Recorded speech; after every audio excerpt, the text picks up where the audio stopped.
Da sind wir! Guten Tag! Mann, ist das schön. Hallo! Hallo! Ich bin ganz überrascht. Ich bin hier nicht mehr alleine. Ja, zu zweit. Boah. Und noch machen wir alles auf Deutsch, aber wir switchen gleich into English. Wie will machen the switch into the Englischsprache? Yes. Into the English? Into the Englischsprache. Micha ist heute Abend bei uns. Oh, das sieht TheRealHellcat. Yes. Miau. Yes.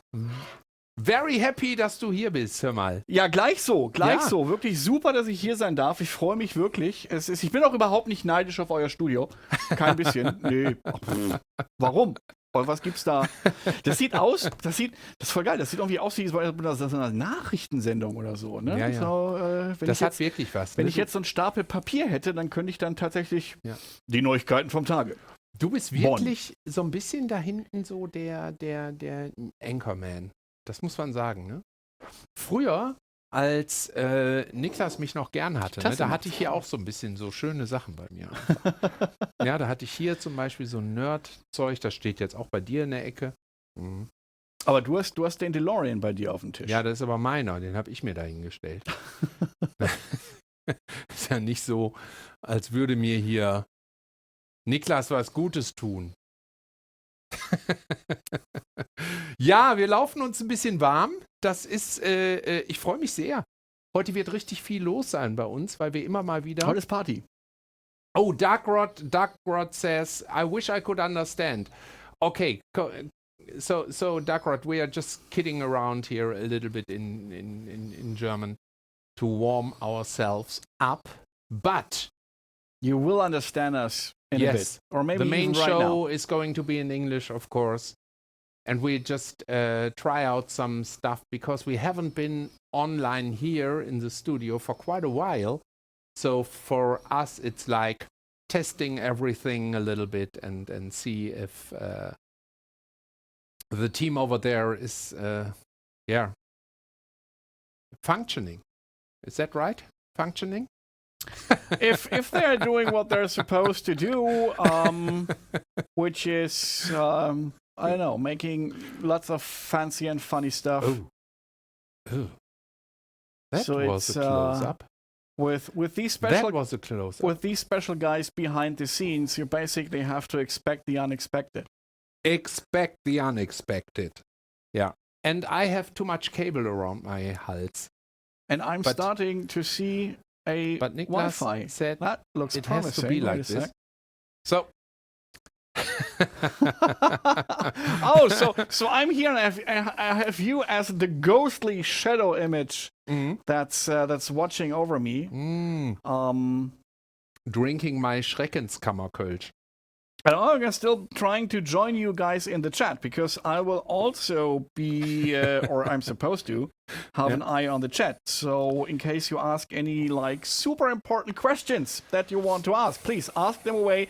And we're going to try to fetch them, to write them down, to lose them, to find them again, then forget that we have them noted down. Be reminded that eventually we have them, and maybe at some point in time we will start answering them. You lost me. So tonight we are going to talk about a wonderful game, one of my favorites, to be honest. I played it already once in my life, back then in 2011. So today we have a Crysis 2 Remastered special. You could say we have a Crysis tonight. We have a Crysis tonight, yeah. I knew that it might not have been the best idea to invite you into the show. But... Sorry, not sorry. No, honestly, it's really so cool to have you here. I'm super excited to be here. Yeah. I wanted to visit you guys in general and especially take a look at your office for so long. And especially the chance of having a chat with you again and meeting you in person, which we usually do at all the events that are happening over the year in the games industry. But the last 2 years, there haven't been that many events. That many is quite understatement. Yeah. But I, when I thought about the concept of this show, and we discussed everything with Astrid. By the way, Astrid, just in case you are already watching us, hello. Hope you're fine. We quite soon came to the point to invite you because you are such a tech specialist. So your role tonight is to help me when it comes to technical details. Of course, I don't need your help when I play the game because no, I wouldn't. Wouldn't anyone playing the game besides you? Because this is. I tried it, and as much as I like the game and as much as I enjoy the game, I'm not good at it.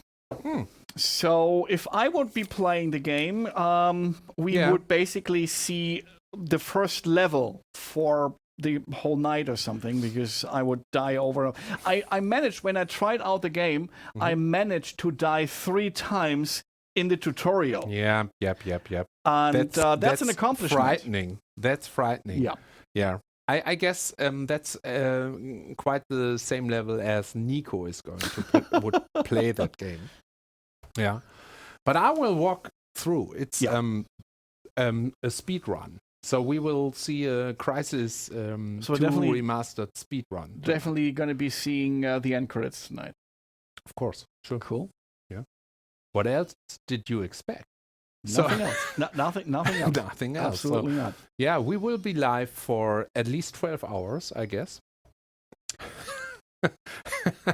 That doesn't shock me. That doesn't shock me because back in the days when I was still streaming regularly, my weekend streams actually went into.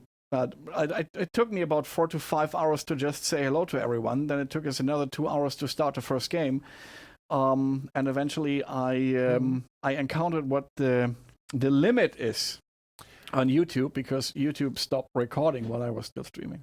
Oh, it was too long for YouTube. Oh wow, too long for YouTube. That's you could use it as a claim. Yeah, I'm streaming too long for YouTube. Definitely something to be proud about, and I definitely am. It's I remember the one time when I was streaming through the time change from summertime to wintertime, where the clock is set 1 hour back. So at 3 at night, it's all of a sudden 2 at night again. And still, I ended the stream at about 6:30 in the morning. So yeah. Wow. So I got time. I'm here. So let's do it. I got my booster vaccination today, and that's nice. Yeah, I don't know what is going to happen with me while I'm drinking beer and trying to stream. And just, Sebastian, just in case you see this, what happened to my ear plug-in? There is no nipple on it. Where's the nipple? So I will use the other one.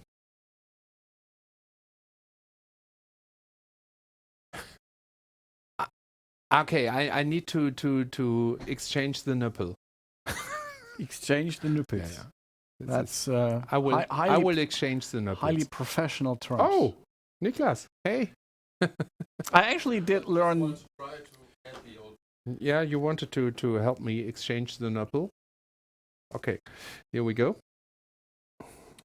Noopsie. All the professional terms. I actually did learn a few of the actual professional terms for things that I know they exist, and I knew what they are. I just didn't know what the professionals call them. Well, now I do. Yeah.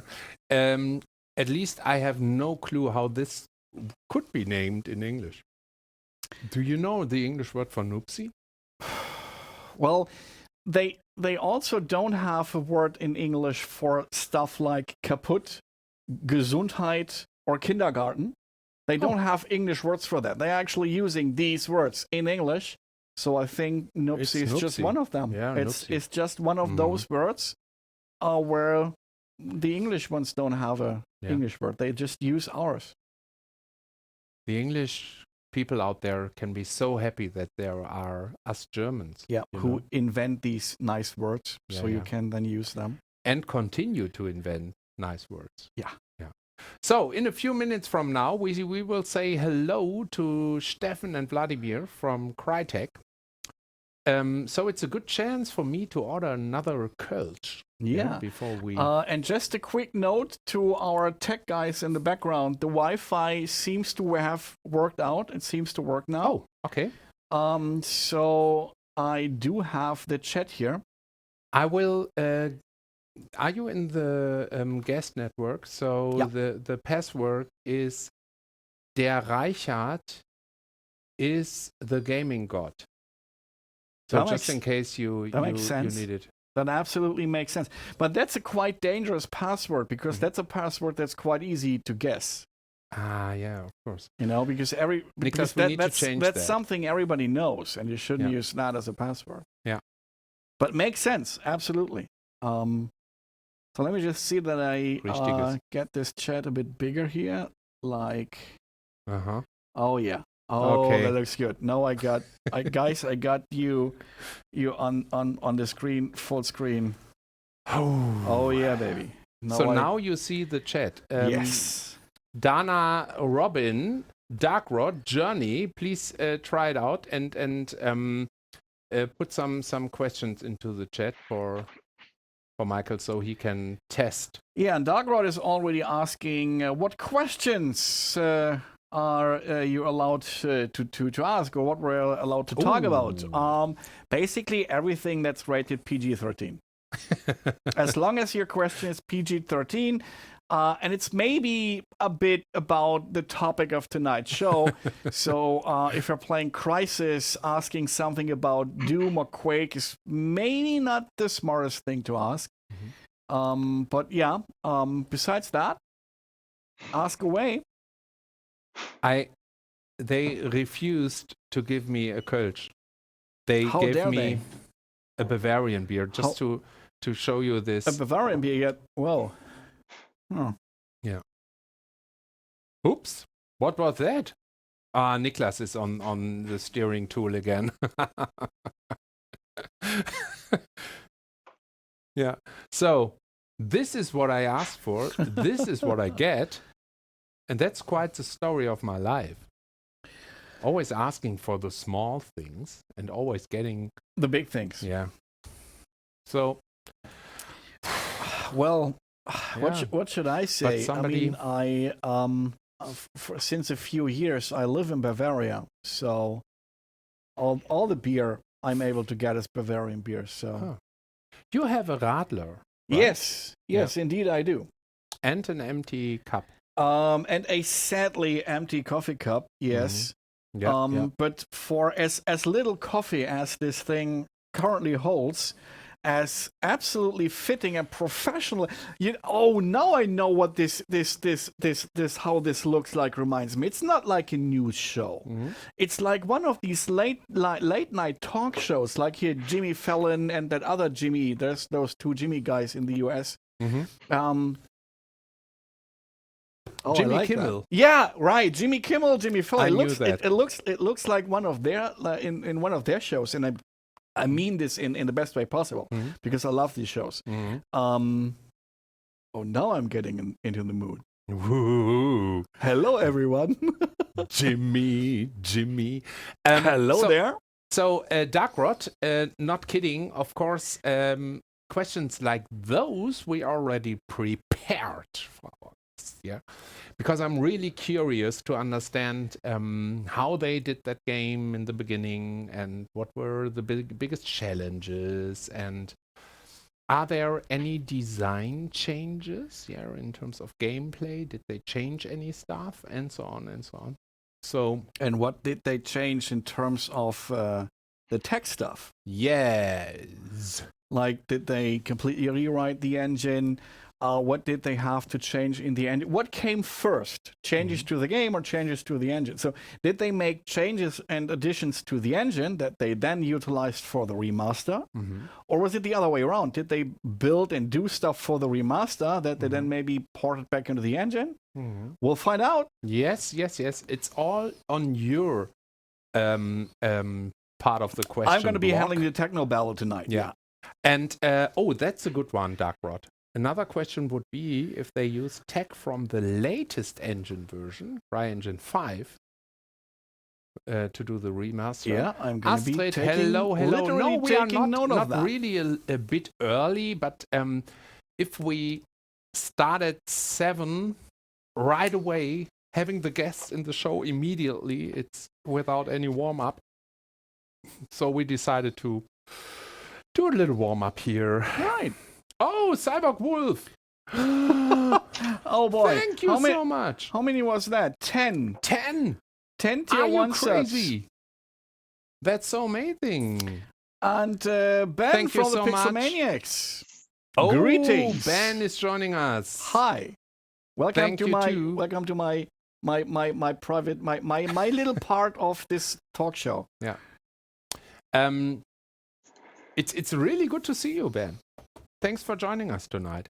And so Michael is a little bit jealous about our studio. Oh, just a little bit. Maybe a bit more, but well. So maybe we should talk with Ben to set up a studio in Nuremberg. Absolutely. We already have a room for that, and we already started setting up this room for streaming and as a studio. But yeah, I'm going to be taking a few pictures of this setup, and then we just need to see how we can afford to rebuild this. Oh, wait, I'm just writing stuff in the chat, so go ahead. Yeah. Astrid wants a personalized Twitch emoji in our devcom channel. Oh, you mean like the Nico emote, which is definitely the best emote in all of Twitch. Yeah, it is, right? Absolutely. There's nothing better.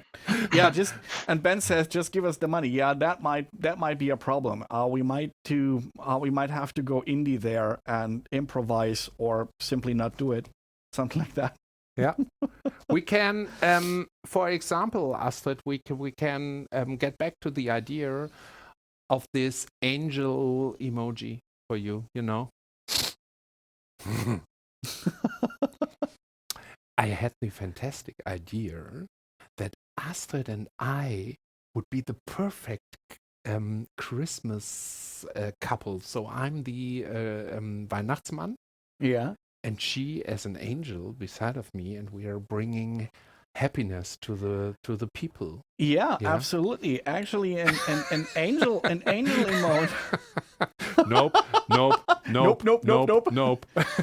Sorry, the computer says no. Nope. On another note, an angel emote would actually fit pretty nicely, because sometimes you actually have need for an angel emote, and the best emotes are the ones that you can actually use, that you have a use for. And sometimes you make a comment like this, the classic, just asking for a friend. And this is a classic situation where you could actually use an angel emote. So I totally vote for that. Yeah. Totally. Ben also said, what a beautiful idea. Yeah. Yeah, Astrid. I mean, it was your idea, so it only could be wonderful. So, I mean, you're not only good at gaming. Well. So somebody has to have all the ideas. Some voice in my ear told me. Oh boy, he's hearing voices. Okay, this is the part where I'm getting scared. Okay. Niklas is making jokes, but Sebastian just says, "Don't listen to Niklas. Our guests are ready." Wonderful. Yes. So we can say hello to Stephan and to Vladimir. Ah, there you are. Hello there. Hi, guys. Hello. It's good to see you. How are you? Yeah, good to see you as well. I'm fine. Fine. Thank you very much. How are you guys? Yeah, looking forward to the show. I'm really so much enjoying the topic of tonight because I played that game in 2011. I guess I played it in between a week or something. So I'm a big fan of the Crysis brand and played all the games. So I'm very much looking forward to this. Big question would be which Crysis, huh? I played the first one, of course. That was honestly quite mind blowing already. The second one is my favorite part, to be honest. Yeah, so I'm really happy to see this, and I really loved the story and all this stuff around. So I'm a big fan of the nanosuit and all these things. So I'm totally in for tonight. But before I talk too much about me loving that game, let's do a little introduction round. So, Stephan, please go ahead, introduce yourself to our audience. Sure. So, first of all, thank you for the invitation. It's really nice from Crytek and also for our group here from Crysis team, and also from Saber Interactive, who are working with us as a developer on the project. So, thank you for this. So, yeah, my name is Steffen Halbig. I'm now 15 years at Crytek. So I'm already a very old guy, Crytek, but Vladimir is even older, not from age, but from how long he's working on Crytek already. Yeah, I've started in the QA, so quality assurance department in 2007 as a normal QA tester, and also finished my education as a media designer at Crytek back in the days. Then, yeah, I've worked on all games at Crytek besides of the first Far Cry game. So I joined Far Cry Crysis 1, the original one. And then we also worked on Crysis 2 and Crysis 3, Rise, Son of Rome, and also other games, Robinson, the VR games. Then I switched to the CryEngine team. I was also there as a QA lead and QA manager. And then later on, I switched to the game team, and I was now honored to lead the Crysis Remastered Trilogy with the awesome team at Crytek together and Saber. Yep, that was my part at Crytek. Yeah. And when I read the infos you gave me via email, I thought about, wow, that's the dream of everybody who is a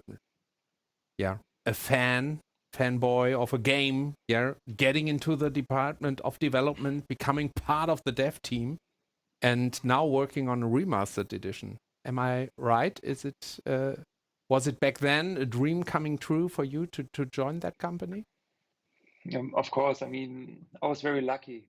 I was a big fan of Far Cry and also one of the best multiplayer gamers back in the days in Far Cry. But that was actually also my luck, because the company then switched from Coburg to Frankfurt, and I'm living in Frankfurt my whole life, and the company was then just 2 streets far away. And then I had a good connection to the community manager, and he said, hey, I was just 18 years old. He said, come over to the company, I will show you everything. And then we started to talk, and then I should not say that too loud to the audience, but I stopped my school at my 11th class and directly went into Crytek and started my career there. So yes, it was a big dream for me, and now I'm here. Yeah, and we will talk a little bit more about, of course, also the company, and but most of all we are focusing on the game. But let me say one thing. I guess Crytek is right now doing the best shooter in the world, because I'm playing Hunt Showdown at least 2 or 3 times every week since months with my best friends. So obviously you guys can do shooters. Yes, it's in our DNA. Huh? Yeah. So thank you, Stephan. Vladimir, introduce yourself too. So hi guys, yeah, I'm Vladimir Kajalin. Yes, I'm in company from beginning, basically. Wow. So some people say I'm like programmer number 1. Yeah, so from beginning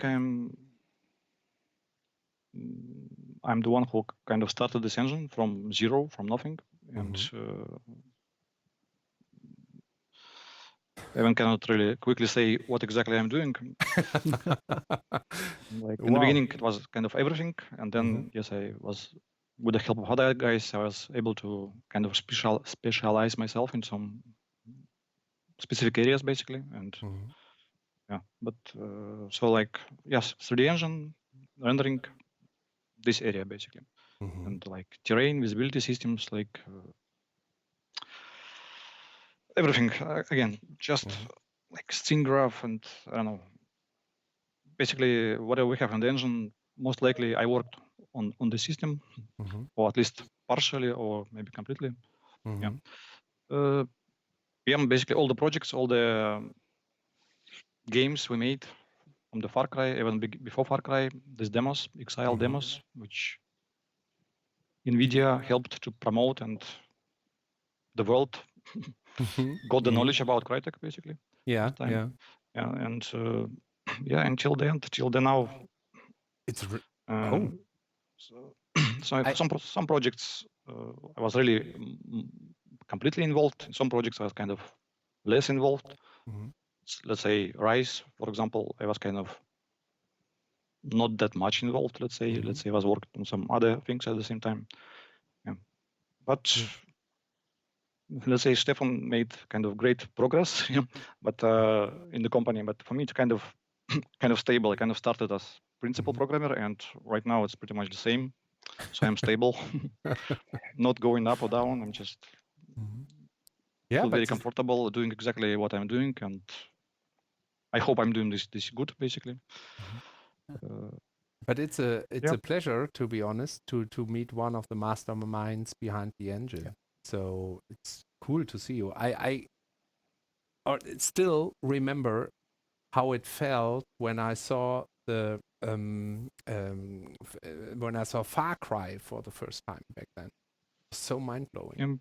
Yeah, it was so mind blowing having this beautiful really island back then. And I was like, was really like people worked just because they like it, because they love it, and there was even some later company kind of grow up, and we got some kind of more serious like management and such things, which is great. But at that time, Far Cry time, it was really a little bit crazy times, and many things was just really spontaneous, and which was really great. And probably that's why we was able to make it really a successful, good project, basically. Yeah. And cool. Yeah. And yeah, thanks for joining us tonight. So I guess we can do some real deep dive into technology, but I'm out when it comes to those topics, but therefore I have this wonderful person here on the right side of the screen, Michael, joining us today. And Michael, please introduce yourself, because I guess Stephan and Vladimir don't know you yet, but some of our viewers know you for sure because a few. He already was part of our devcom Twitch activities in doing a lot of programming tutorials here on our channel last year mainly, right?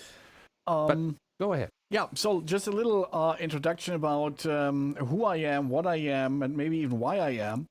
I also have a background as a software engineer. So basically already in school, I realized that programming is something I really like, I really enjoy.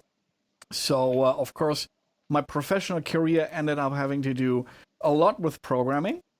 Unfortunately, not so much with programming games. But this is something I recently changed, and for some time now, I also managed to get into the games industry and join a little indie dev studio where I now can do what I love. I can combine the two things I love, programming and games, and I can combine this and make games. And yeah, as Stephan already mentioned, because since I'm also a Twitch streamer, or I used to be, not so much at the moment, but that's different reasons. That's real life stuff, work stuff, lots to do. But basically, I'm also a Twitch streamer, and so yeah, Stephan eventually asked me, hey, how about combining two more things you love about making games and you love about streaming? Why not combine this into making streams about making games? Mm-hmm. And so we ended up making 2 seasons of the devcom tutorials. And there'll definitely be a 3rd season. Mm-hmm. It's not a question of if, rather than it's more a question of when. But the when will come. It might take some more time, but it'll definitely come. Mm-hmm. So yeah, that's a quick rundown of why I'm sitting here tonight. And you are working where? I'm currently working at Spaceflower, which is the small indie studio that I just mentioned, and we're sitting in Nuremberg. Mm-hmm. The studio had been founded by 2 guys. One of them noticed that, okay, doing games full-time isn't really his thing. Mm-hmm. So they were looking for a replacement because he was the programmer of the team. And that was my chance to come in and say, okay, I knew how to do code, so let's do this together. Mm-hmm. And so I went to Spaceflower, and I'm super happy there. We're currently working on our first big project, and hoping to eventually finish that. Mm-hmm. And become a global player like Crytek. Of course, yeah, absolutely. Sure. Absolutely. I'm not sure if we actually managed to become that good. Because one of the things I always loved at Crysis is when Crysis, the original Crysis, the first one, when it came out, it was so far ahead of its time. So it kind of became like a meme, this kind of one Crysis, everybody knows that. Because it was so good, and it was looking so amazingly nice, but computers just weren't able to do it. So a few years had to pass by till the first computers were actually available that could properly run Crysis, to show it in its complete beautiful glory. And this is one of the reasons why I like Crysis, because I've always been a tech geek. I always appreciated the technology and new things being created and made possible. And I remember back then when, before Gamescom, this was before devcom was created, we had the European version of GDC in front of devcom. And I remember that they had a talk where they introduced the general public to how to do stuff with CryEngine. They basically showed you about an hour how to start a fresh project with CryEngine and do your first things. And I love that talk. It's one of my fond memories up till today. It's pretty cool. I just couldn't afford it. I just couldn't afford the license. Yeah, back then, times changed. Now it's so easy to use that engine, right? Of course. I can also tell you a funny story because you mentioned, Michael, about you would need a high-end graphic at this time. I remember when I started in a Crytek in the QA department, I got this new fancy, I think it was 8800 Ultra graphic card at this time, or was maybe even a prototype card which we got. And then I was there in my desk the first day, and I played the game. I think it was 1650 resolution with medium settings, and I got 12 FPS all the time. And that was my, and I need to test the game always with 12 FPS the first months. Yeah. So that was very funny, of course. Yeah. That remembers me at another nice anecdote. I hope it's okay if I tell these things. Go ahead. And not steal your time. But there was one situation where a lot of numbers were posted, numbers in relation to CryEngine, like so many lines of code, so many developers, yada yada, all those kinds of numbers. And one of those numbers about what it took to develop CryEngine, and I'll never forget this because I had to laugh so hard, was 380 graphics cards died a horrible death because they just couldn't handle it. I found this so funny. This was so nice, and this is one of the reasons why I always like Crytek, because they had this sense of humor, and they were self-aware. They didn't take themselves too serious. And that's just another part of what makes the whole thing amazing. So Vladimir, in the end, you killed all those poor graphic cards. You killed Yeah, those we graphic I can- hope not. Not me alone, at least. Yeah, but in the beginning it was really for me it was a reason to buy a new computer. Yeah, because I wanted to play Crysis. I remember that exactly. So for me, Since many years already, I think this hardware industry is kind of driven by games, basically. Yeah, People want to play games with best graphics, and they just buying new PCs. Yeah, Sure. And then I mean, developers back say, in the days, "Oh, it was they have new Manager PCs. Crysis. Let's make Yep. even more heavy games." yeah.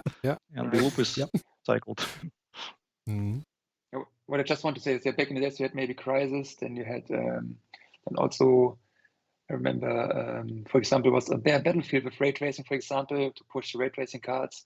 So always need this kind of PC games with this new technology and nice looking stuff to push the hardware, as Vladimir said. I think it's a natural stuff and it's needed. Otherwise, you sometimes also stick to consoles quality, right? Because this is limited always from hardware. So I'm very happy that we're pushing also PC all the time. Guys, I already have a question in the chat, a very special question for Vladimir. And I don't even understand what this is about, but I'm going to read the question for you. Journey.de is asking, since Vladimir invented the screen space ambient occlusion, what is his next move? So tell me what this means. I have no idea. Well, there was always doing some researches, which is not everything what I'm developing appears in the released titles, and I'm not really. I don't know if I'm allowed to really talk exactly about what I'm doing. But of course, let's say if we're talking about SSAO, next step was really like wall space, ambient occlusion, and GI, and based on voxels. And next thing was Swoggy, basically. It's of course not immediately, was not really next thing. There was a few things between, but those things actually pushed me to investigate voxels, basically, voxel ray tracing. And at some moment, I decided that I have to really learn and work in direction of GI and global illumination, and because it's really critical. Otherwise, you can have tons of great technology to render your stuff, your scenes, but if you don't have high quality lighting, really complex, detailed lighting, and you kind of wasting your possibilities, basically. And so after that was Swoggy, and so right now it's ray tracing. Even before everybody got RTX and started to ray trace on GPU, basically in hardware. Even my initial, when Swoggy was released, let's say first time in the CryEngine, even at that time there was already possible to have ray tracing, like mesh ray tracing in the Swoggy. So I had some experimental solutions where I was able to ray trace on GPU in software, basically, and those early experiments was later transformed into a more complete solution, which is right now is used, which can be used optionally in Crysis, for example. And first time was released in the Neon Noir demo, which was fully software ray traced, but was running pretty fast. And since then, this technology evolved even more, and so we can trace even faster. We're still far away, kind of, from hardware ray tracing. So in my tests, approximately hardware ray tracing is about, like, let's say 6 times faster, at least, for example, than software tracing. But it sounds like, yes, like crazy numbers, like, oh, it means software is useless. But actually, let's say you're running your game at 4K resolution, and let's say you don't want to trace your rays at 4K, you just trace them at half resolution. It means like 4 times less rays. and then you're doing some additional tricks like interlacing, for example. And okay, you got your H times less rays, which looks about approximately the same as full resolution tracing. So yeah, so it was interesting. Also for me, it was kind of really, I was always so that if you want to work on ray tracing, you have to kind of during like 20 years before really learn this area and all this BVH tracing and such things. Should already be expert in this area if you want to build something. But for me, it was not the case.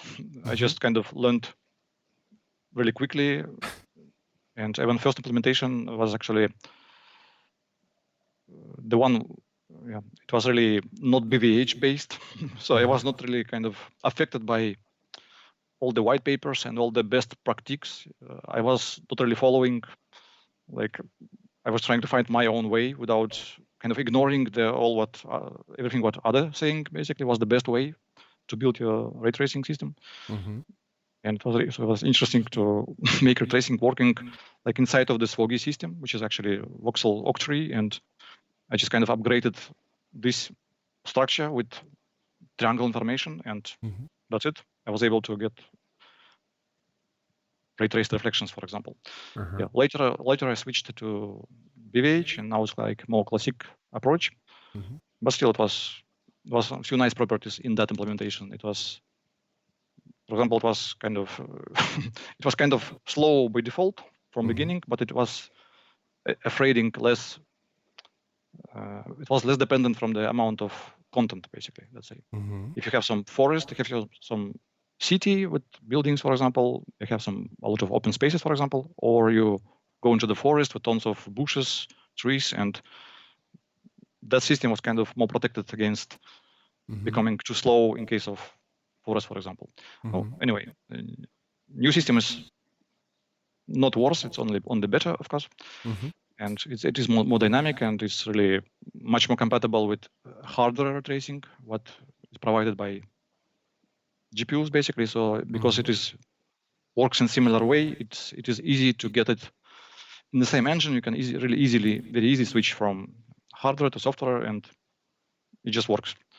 So it's there's advantage of this transformation into more standard approach. Yeah. So what was the question once again? No, the question was basically since you invented the screen space ambient occlusion already, what will be your next move? So that's what I said. Usually next moves are happening inside. It's like insider information. So you're basically always looking to push current technology to its limits and then a bit beyond, and to really to see how you can further the things that we can do, because the ambient occlusion is kind of a big thing when it comes to modern computer graphics. Things look quite not as nice as they do these days if you don't use this technique, this technology. So yeah, basically always looking to, well, kind of be, as far as I get this, as far as I understand this, you're one of those software engineering pioneers that really try to find out, okay, what's the next thing we can do? How can we not only use the things we have, but also find something else that nobody has done yet, and then just push it a bit further. And that's amazing. That's I really admire this. As I said, I'm a huge tech geek, so that's the things I like. Basically, trying to slow down PCs as much as possible. By the way, you try to kill graphic kind of. Research, what I was Don't really want to go into details, but it was really to find a way to render high quality photoreal scenes with really interactive. Yeah, it's really amazing work you do there. By the way, was I made some prototypes. We made some prototypes, but it was not ready yet. I have nice anecdote. My friends are asking me, the guys I'm playing Hunt Showdown with, if I could give them the link to this show because they want to meet the team of Crytek. So I will write a little message here and do two things. I will post the link in here and also say that you two are not the whole team of Crytek. Yeah, so there's a few more people. But I'm with you in a second. And while Stephan is gone for a second, there's a question in chat that pretty much ties into what you just said, because you also talked about a bit about ray tracing stuff and implementing that way before there was RTX and things like that. And Dogrod asks in the chat, in Crysis 1 Remaster, software ray tracing made a big change to the game. When implementing it in the game, was it flexible? And what type of optimization was needed in order to run it well? Yeah, maybe I can start some basic stuff and then Vlad can jump in on a more technical stuff then. Yeah, so we also this, have two questions for you, Stephan. This Near Noir demo released, which was just a street, right? One street and you have some windows, and was really basic, and Vladimir developed everything at our needs. But then Crysis I didn't develop came around entire demo. I just developed ray tracing part, let's say. Correct. Okay. And then we had Crysis 1 Remastered, and we went from that little street to this open world environment, right?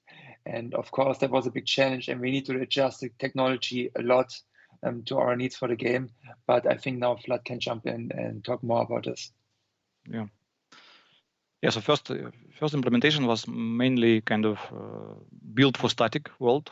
Let's say it was not very flexible for dynamic stuff. And in Neon Noir demo, we had, probably because of that, we had just single moving object, this drone flying. So we're saying officially it is because of the design, because of the art. But actually it was just, system was not really part of the, partially the reason is because system was not really ready for many dynamic objects, or like even like especially like skinning, but version which the ray tracing code basically for Crysis 1 Remastered was in the beginning pretty much the same code. I started with the same system basically. We just moved the code from the CryEngine 5 research branch basically into the Crysis Remastered, but of course, quickly we realized that just static world, just supporting static content is not enough. For example, because in Crysis you can destroy many things, you can destroy houses, you can modify tons of stuff. Basically, you can destroy trees, and so because of that, of course, initially it was just I just had like single BVH, basically single like static BVH, or let's say not single, but it was the level was split into the chunks of like 32 meters chunks, and each chunk was single BVH basically. So all the static stuff was precompiled in this BVH, and you can apply ray tracing on it basically. You can ray trace through these meshes and get, for example, reflections. But because we had tons of dynamic stuff, so I started to look into the BVH instancing. So let's say you have some object which is repeated in the level like million times, for example, the trees, for example, the bushes, and it would be really kind of stupid to merge all these bushes, all these million bushes into the unique chunks of geometry and then try to build BVH on that. And no, it works. It is working, but it takes kind of too much processing time and too much memory, and in the end, kind of difficult to use and not very. About efficiency is different topic basically. So I started to look into the BVH instancing. So then we got support for the BVH kind of nodes, which can be reused for, let's say, one building, one hut in the house in the Crysis consists of maybe 20, for example, 20, 30 pieces basically, and each of them was kind of individual BVH tree. And actually, I think in the beginning it was even, if house before destruction was really single BVH, for example, but then after destruction, which switch into the rendering of multiple individual BVHs, basically. And this way, we got basically dynamic stuff appears in the ray tracing. Of course, in the game it was always there, but I mean to have it properly reflected in reflections, and that was the challenge basically. And and approximately at that time, the system became really standard approach, I would say, very close to what other engines are doing, using RTX, for example. And then other guys basically joined and helped to get RTX working basically in the Crysis 1 remastered, and I made the system basically flexible, really compatible. It was really like hardware tracing was really kind of injected into the existing system, and that's it. System is there. It just can work in software or in hardware way. Once again, what was the question? I love it. I love it. I think we answered it, Vlad. You answered it perfectly. It was perfect. Okay. It was perfect. But I answered it like 10 minutes ago already, probably. It's okay. Gentlemen, I would like to show the official PC comparison trailer, because we are talking already about all the differences between the old version and the latest version, and you gave us 2 trailers, and I decided to start with the Crysis Remastered Trilogy official PC comparison trailer. So this is not just about Crysis 2, it's about all the titles, and here we go. All 3 of them.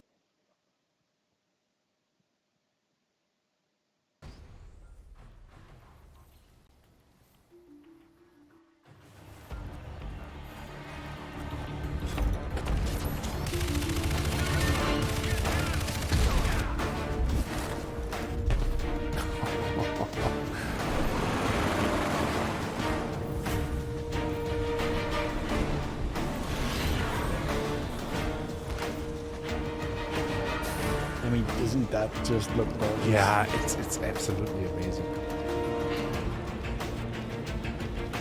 If you need one reason to play this game, it's just for the way it looks like. Oh, they captured my gameplay. Have you seen that? Yeah, that's me.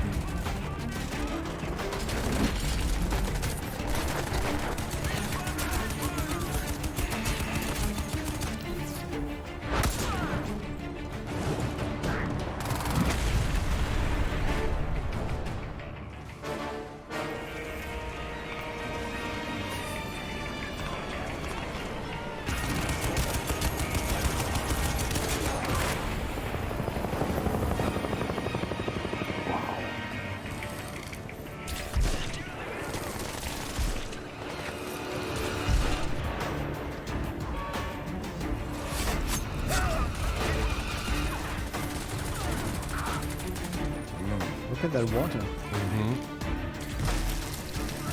But honestly, it already looked awesome. Back then. So that's the thing that completely gets me. I mean, the original version already looked gorgeous, and now they put the dial to 11.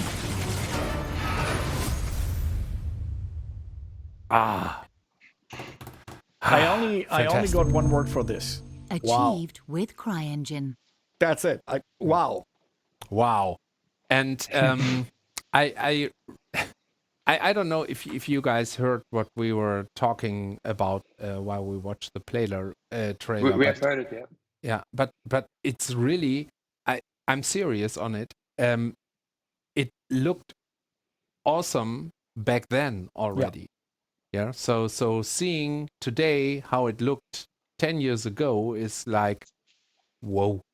The original looked on a scale of 1 to 10. The original looked like a solid 10, and now they just dialed it up to 11. It's just wow. Let's say 12. Yeah, or even that. I mean, I'm not sure if the people could hear us, but I just said if you only need one reason to play the remaster, it's just because the way it looks like. And we did play the remaster, and for 2 hours already. So when I finished my game yesterday, I was in a tunnel. We had this wonderful dark atmosphere, and then this guy came. And died 3 times in the tutorial. Died 3 times in the tutorial, and now we are outside again. So I but there's tunnels. There's definitely enough tunnels. Yeah. But so later this evening, I'm going to just play the game and let you guys talk about the game and all of this. But before I do so, I have some questions, and I guess for Stephan, maybe. So maybe, Stephan, you can give us a little bit of insights about what it means to remaster a game, like Crysis. Is it that you need 5 developers doing it, or is it that you need a team of 60 or 100 people doing this? Hundreds of people have worked on the original parts. How much of those different content, like all the details we see in a level, did you have to do again, or could you just reuse it? And what did it mean in terms of gameplay changes? So did you, for example, decide to change some balancing stuff, or did you add new elements to the game? So I'm really curious to learn more about what it means to remaster a game.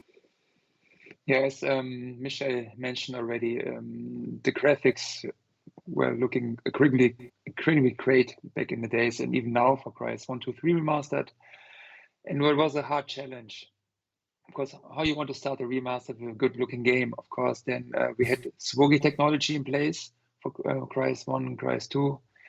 That changed a lot because you have not only the outside areas, you have so many inside areas in the game.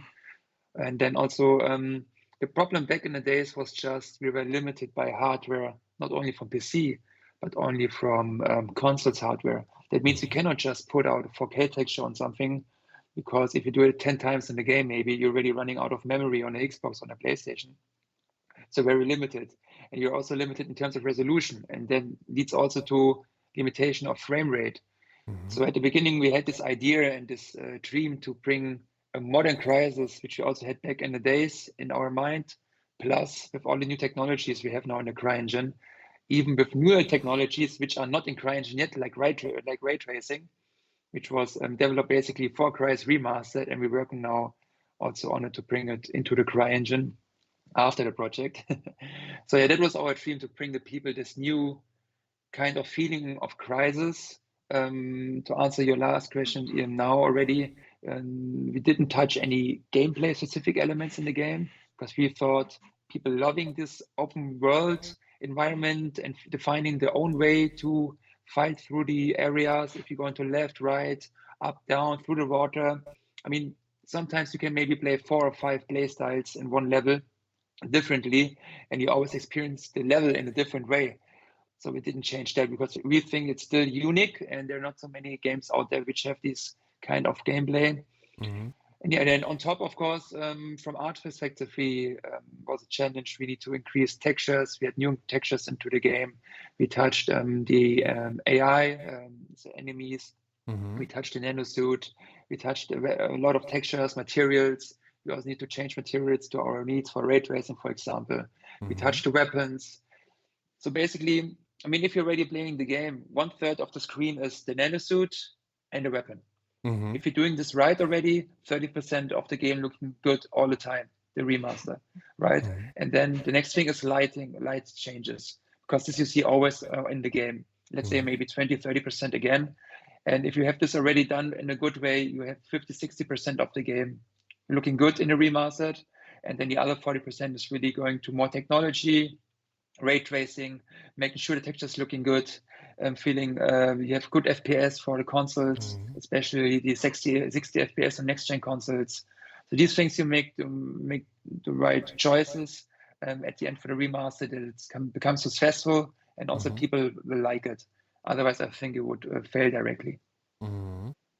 And did you also touch things like voice acting, or did you just reuse all the recordings from back then? Yeah, so we had everything in place, of course, with the voicing. What we did is we upscaled videos, of course. We had still the source files here at Crytek. So we did this because back in the days, I think the videos maybe on consoles was 720p, I guess, and also for PC, the in-game cutscenes was also not in high resolution. Yeah, and also we scaled it up, and but that was it. Okay, and so we really focus on what this Crysis was about. It was about graphics and technology, and I think we added around 16 or 17 more new graphic technical features into the game at the end.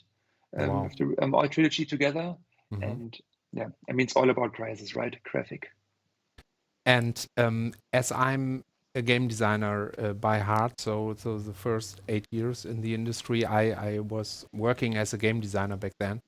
I'm really curious about if you had the feeling that it needed a change in game design decisions, between compared with 10 years ago, because a player maybe wants some changes to days, or want to have a faster gameplay or whatsoever. How was that? So, I mean, if you change from game design stuff, you would need to adjust gameplay stuff as well, right? Right, and that would also lead to much more work, and at the end we may be ending up also, we can do a remake at the end. But what we did is, for example, we adjusted a little bit the AI. It was a little bit more stronger, because we think back in the days people had maybe was not get used to it with controls, and had also problems to react faster. But now people are getting used to use controls with the Xbox controller, PlayStation controller, and they can much better, aim much better than back in the days. So the AI was a little bit harder now. When the speed of the nanosuit can speed a little bit faster now in the game.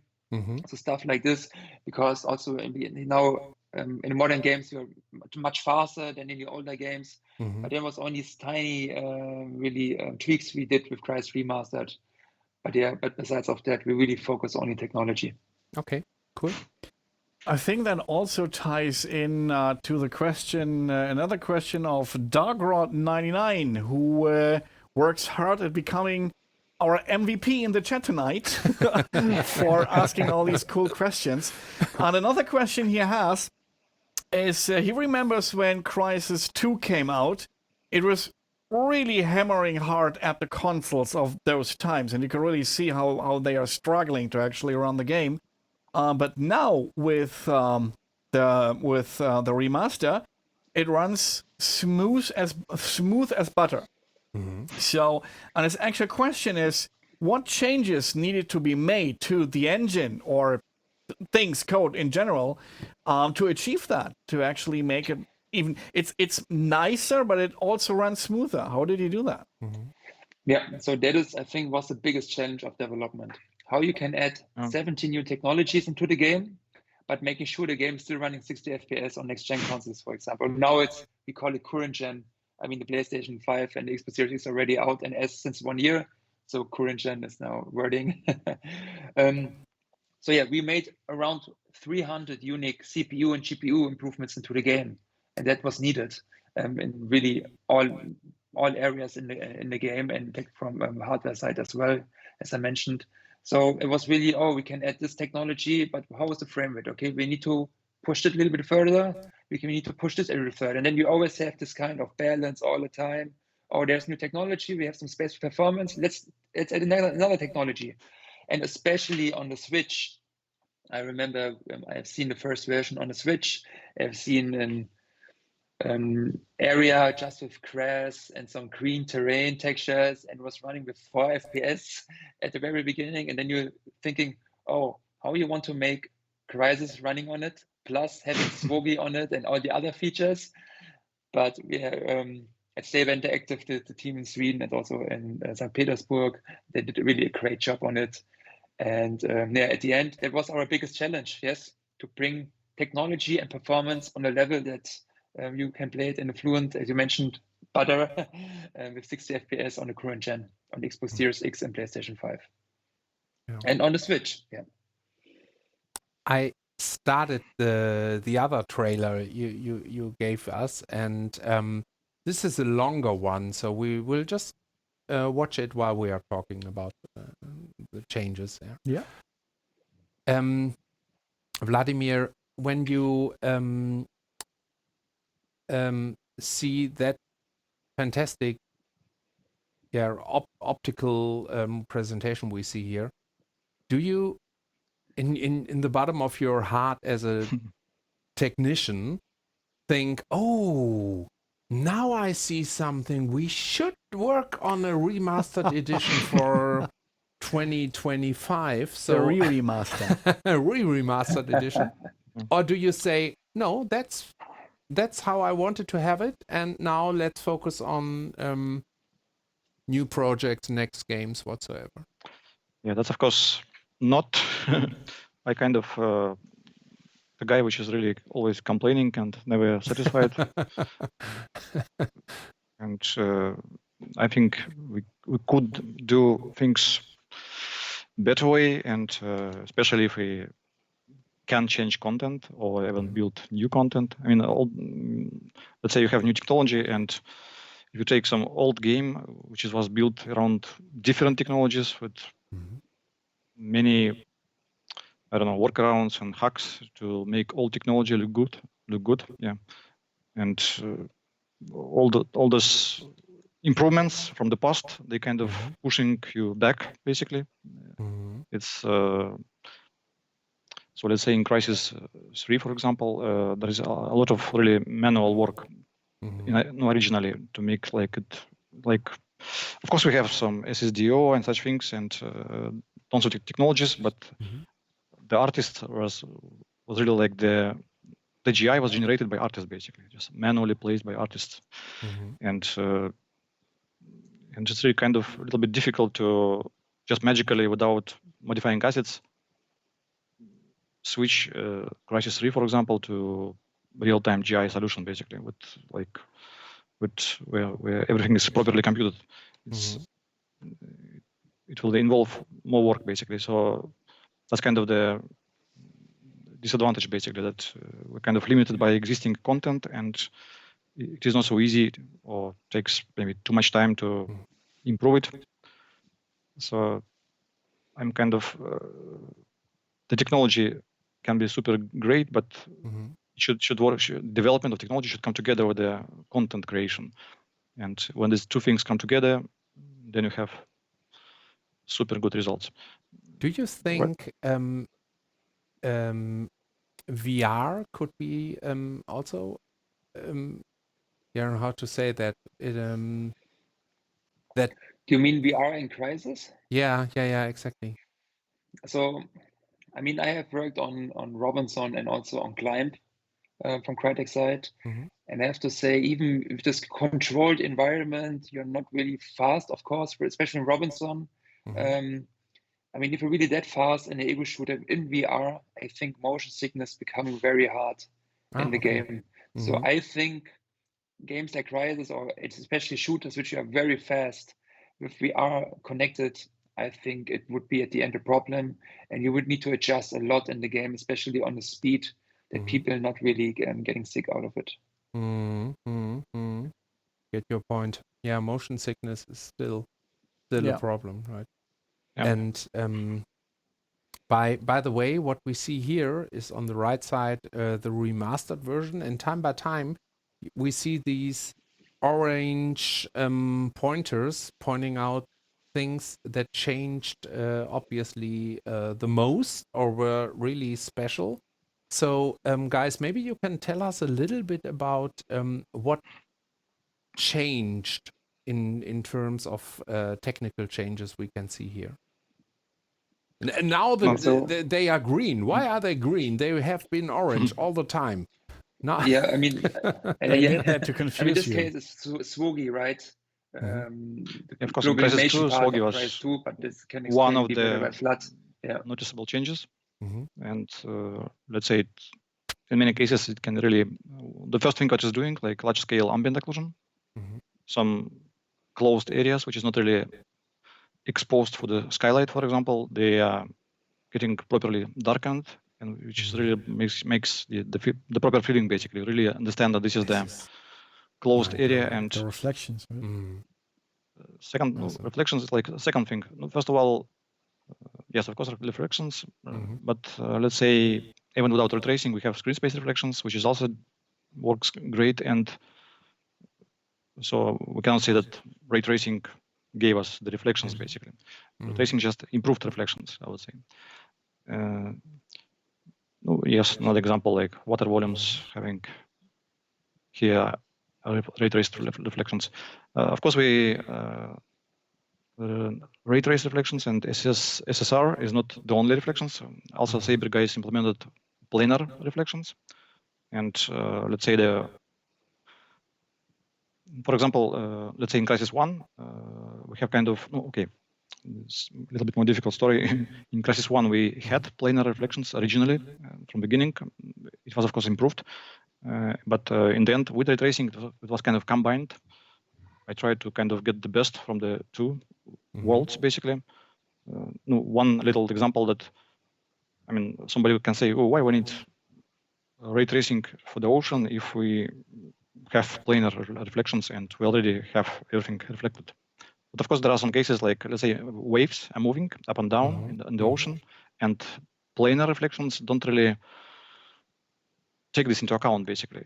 Of course, you have some movements in the reflections, but they're not really properly computed.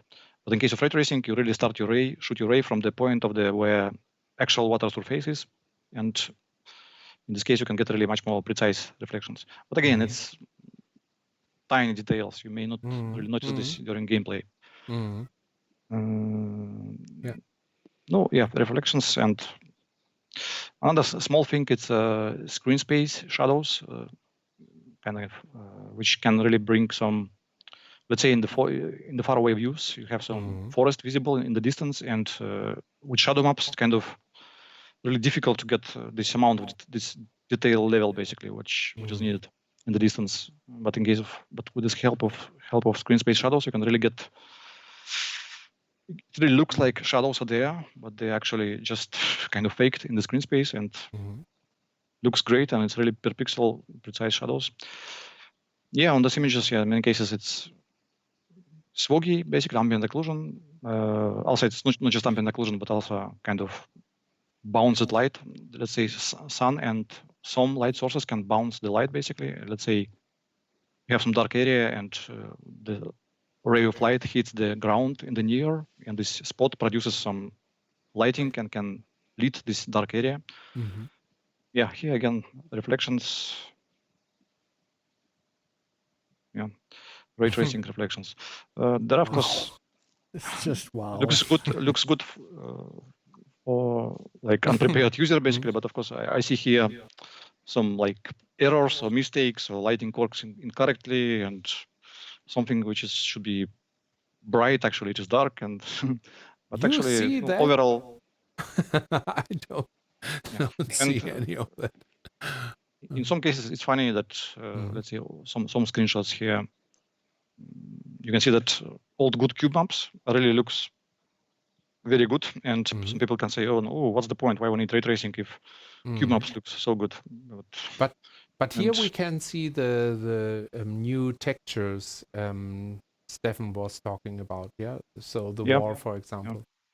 Yeah, of course. I mean, because GPU has more memory, and why don't you use it? So that was obvious step to increase the resolution. Yeah, so our guys, I mean, the textures were changed from Crytek side. So we added more people from our art teams to the project, and to ensure that we having good textures also in the game, and they also have worked, for example, on the vehicles and also on the weapons. So yeah, we had basically a list in the game also in terms of materials.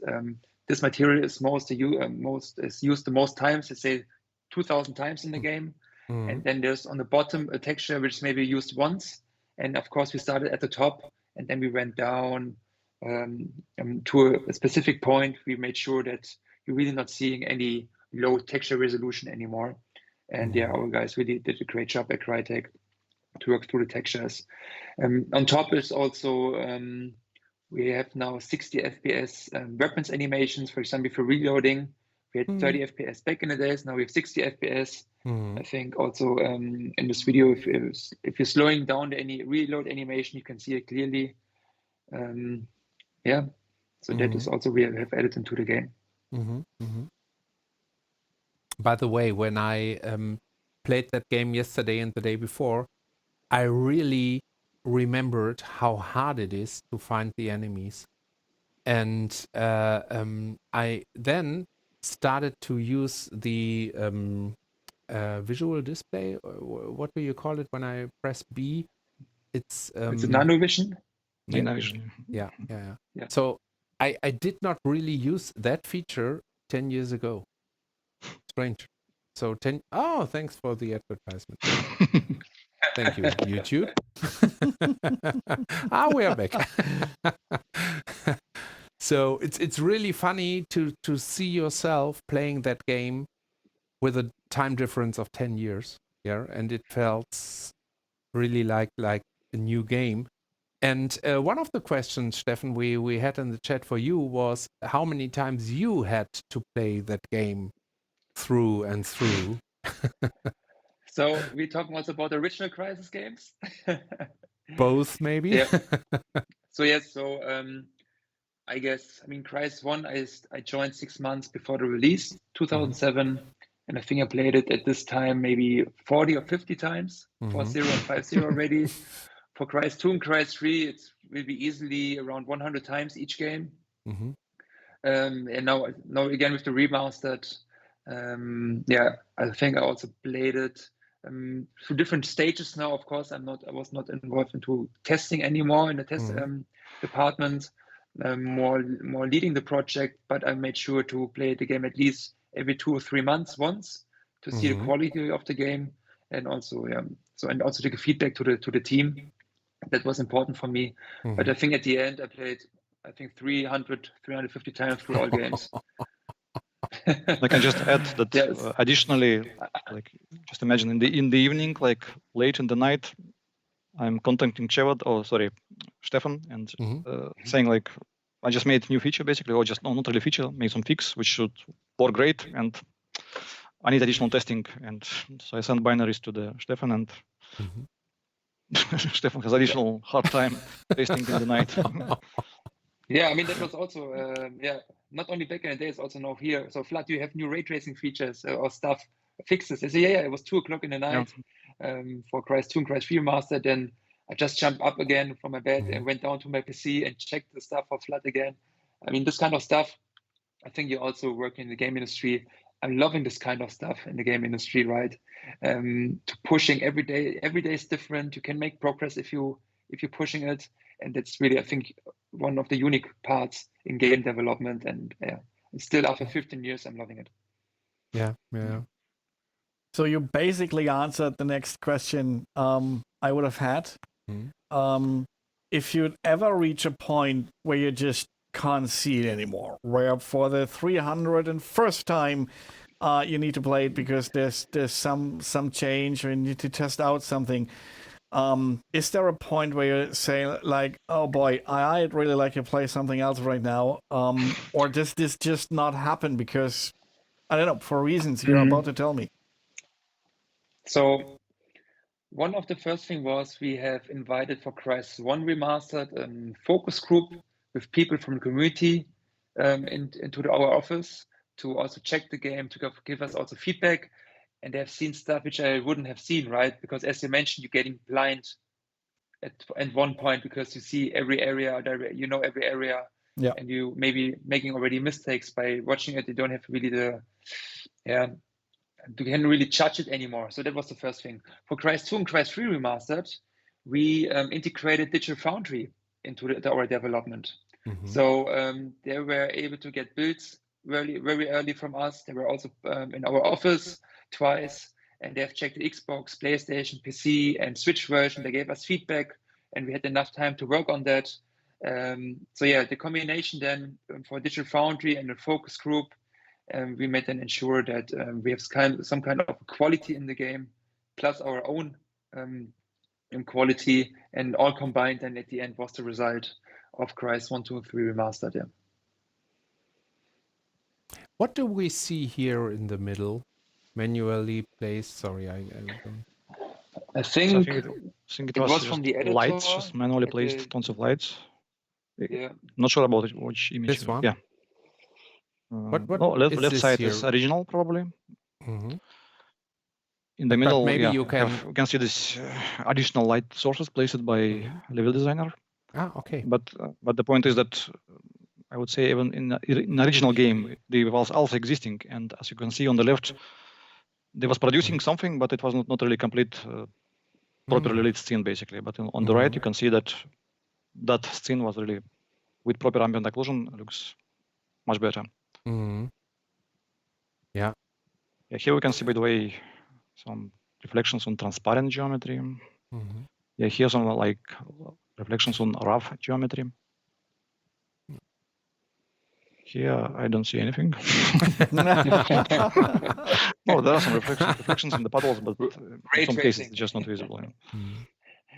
Yeah, I mean, also we have also implemented some features from. I mean, we have worked. I mean, I call it always Frankenstein, a CryEngine build at the moment. I mean, our base was a 3638 CryEngine version, which we used back in the days. We have implemented features from the new CryEngine into that engine. We have added tons of new features, including also, for example, the ray tracing part, dynamic resolution on consoles. We made sure that it's running on the Switch, so stuff like this. So really, it's calling now Frankenstein CryEngine build, which we're using for Crysis Remastered, since it's heavily modified to our needs for the game. That's a quite interesting thing you say there, and brings me to another question. In which direction did your remaster journey go? Did you have CryEngine with lots of new features and technology you wanted to use with the original Crysis games? So you I don't know, brought things over from the engine into the games, or you imported the games into the new engine, or was it the other way around? Did you come up with new solutions or maybe even new technology for the remaster that either already has or maybe in the future will make its way into the engine? So which way does it go? Yeah, so of course we have tried also to run the game with the latest engine, but stuff like the AI nav mesh system, navigation system, the rendering system, it changed a lot over the years. And to bring a game from the old engine to the new engine is much more work than bringing features from the new engine, which we would just need for our game, into the old engine. It's less work for us. But at the end, we had basically the same result with that. And yeah, that's the way we have chosen this way to bring new features into the old engine and then modified it. With Crysis 1, we started then was based on the console version, because then we had console support in place for Xbox 360 and PS3. One of the problems was, of course, you need to bring back features from the PC to the console version again. That cost us some development time, but on the opposite, we didn't need to develop a new Xbox 360 and PS3 support into the engine. That was fine. And Crysis 2 and Crysis 3 at the end was based on one engine version, so we don't need to modify or switch stuff around. It was a better base for us to develop also the game. And then, as you mentioned, yes, we just brought new features into the old engine at the end, plus bringing new features into that Crysis game, which was not really existing even in the new CryEngine version. Okay, I have to jump in here because we now have a feature on the front page of Twitch. So hello, 2,800 people watching us right now. I don't want to put any pressure on you guys here, but it's the perfect time to say hello to everybody out there. And thanks for joining us tonight. So we are having our GameDev show, which means we are talking about a game and we will see some gameplay later on. And today we focus on the remastered editions of Crysis. And we are here in our studio, and wonderful Michael is with me here, a game developer by himself. And we are devcom, the official game developer conference of gamescom.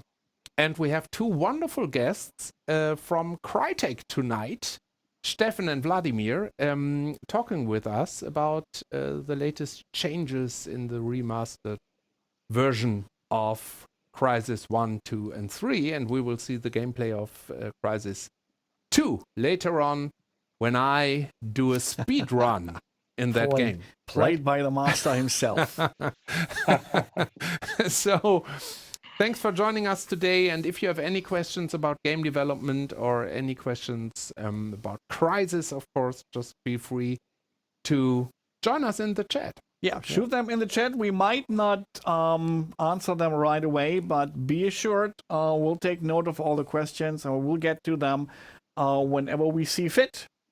And Yes. we'll try to get all the sensible questions actually answered. Of course, if you have questions in regards to the Crysis remastered versions, fire away.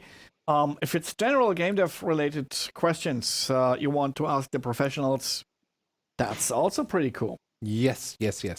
And we have another question, of course, from Darkrod. Well, What a surprise, Darkrod. But I continue, please. Give us more questions. I really love it. What Crysis was the easiest to remaster? His guess is Crysis 3, but he says he could be wrong. Oh, we think have you another need to skip edit. that Yeah. advertisement there. Yeah, the guess is right. So it was Crysis 3. So Crysis 3 was already looking very good. And also from textures, the source files were already very high in terms of resolution. During the build process back in the days, of course, we cut them to the half resolution or even lower. But now with the new hardware on the current gen consoles, like on Xbox Series X or PlayStation 5, and also with the current PC hardware, we were just able to make it in full resolution, all the textures. And then we really touched on some vegetation shading, touched some areas here and there, and also making sure that some textures looking better. And then at the end, of course, ray tracing was one of the biggest game changer for Crysis 3 then. But yes, in terms of work, also on new feature set, Crysis 3 was the game which was the easiest one. Crysis 2 was the heaviest one, and then Crysis 1 is then on the second place. I can just add that, let's say, talking about ray tracing. So in the beginning, like first Crysis was the content creation was really kind of far away from being physically correct, and there was like, let's say, many cases when materials and lighting was tweaked just to look good for some particular location, but without really taking care about putting exact proper values into materials. Like wood should be like a wood, for example, like metal should have metal parameters. And in the result, it was looking good at that time, but it was really a challenge to make it look good with ray tracing, basically, where you can kind of compute lighting relatively correctly, close to the reality. And in this case, it's really difficult to, with old assets, without modifying them, to get proper results. So let's say Crysis 1 had required kind of a lot of tweaking, but Crysis 2 and 3 was from beginning already kind of more physically correct, and it was really much kind of easier to get ray tracing working. And let's say in Crysis 2 and 3 we even tried to just, for some degree, we managed to, let's say in Crysis 2 we have ray tracing working without that much of changes in the content at all. We just have limited number of fixes in materials, very few, kind of maybe 20, for example. Oh, okay, maybe more, but still much less than number of materials. And then we have system running, working without asking level level designers and artists to rebuild content, basically modify content for ray tracing. And same with Crysis 3. Yeah, Crysis 3 is especially because really like latest game and was really from beginning pretty good state in talking about materials. So again, 2 and 3 was easier in this regard. Also talking about ray tracing again, the ray tracing itself technology was kind of developed together with Crysis 1 Remastered. So we started from not very finished technology, like far away from being finished. And during development of Crysis 1 Remastered, basically the technology was also developed. And this, of course, also applied some negative effect, basically, because from beginning, artists was not able to see the final look, basically. They didn't get complete, finished, polished technology. So they suffered from some instabilities. Let's say I'm fixing some, improving ray tracing, fixing some important parts and make it work correct, basically. But it changes the look, basically. It changes how the system works, how the scenes looks in the end. And so artist has to modify content to bring it back to what they think is properly looking scenes, basically. But in Crysis 2 and 3, the technology was already kind of evolved, developed, and relatively stabilized, basically. And so it was, this problem was not really a big issue. And we can even actually, let's say most of the development of Crysis 2 was really happened without ray tracing. It was really implemented later, really close to the release, I would say, several months before release. So it was really much easier work, basically. So content creators wasn't really affected by strange new technologies coming, basically. Yeah. We have a new follower joining us, Yaxiko. Thanks for your follow. And Yaxiko says, Crysis, one of the best games. Change my mind. No, we are not going to change his mind. Nobody wants to change your mind. No. No, it's okay. By the way, just in case you're wondering why this show is in English, devcom is an international game developer conference, and therefore we do our shows in English. Right. And so if you have any questions in German and you don't dare to write them in English, please post them in the chat. We will translate them for Absolutely. you. It's perfectly fine to ask in German. Unfortunately, that's the only two questions, at least speaking for myself, that's the only two questions I can, languages I can offer, English and German. So if you start writing your questions like in French or Klingon, I don't know, Klingon, yeah, Klingonese. Yeah. My Klingonese is a bit rusty. I knew a few words, but I'm not sure I could decipher your questions. So yeah, but ask your questions in German. It's no problem. We'll just excuse me, translate them. Benson just says, "Thank you for making it in English." Okay, you're welcome. So the trailer is over in a minute, and I guess we should start the game. The actual game, not the trailer. Yes. Real gameplay. And then I'm going to listen to the game sound here, because we only have speakers here in the studio. So I will focus on that and leave the moderation and the chat and everything else to Michael. So we're gonna be talking about a bit about the technical aspects, maybe what we see in the game when you come around, something interesting.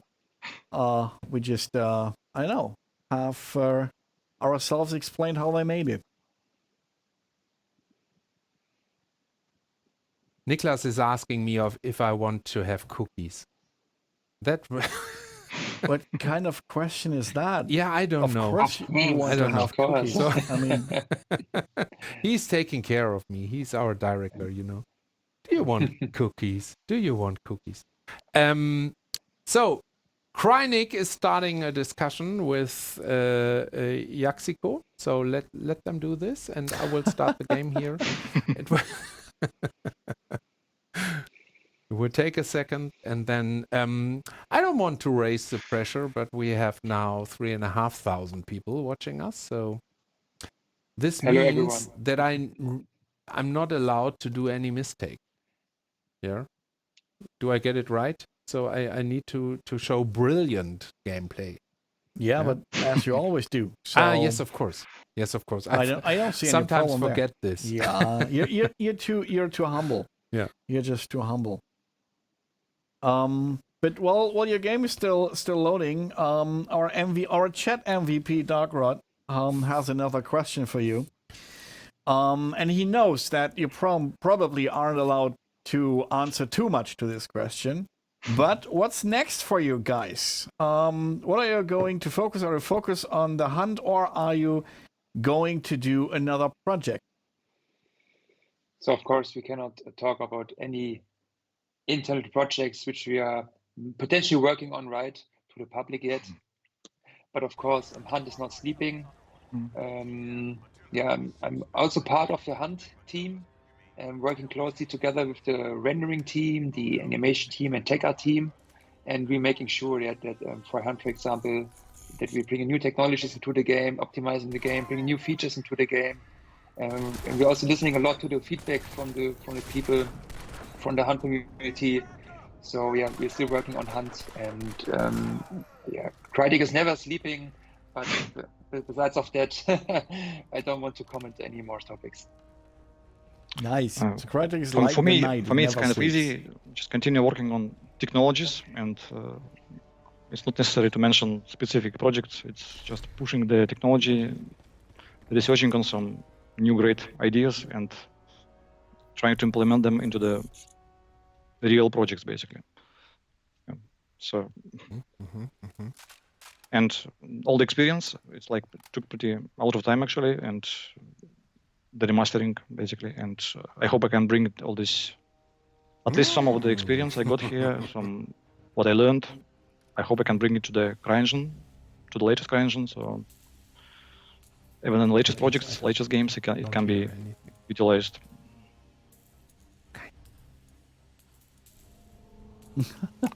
Okay, Niklas is here, and I just mentioned that I don't have any game sound, and he said, "Yes, I know."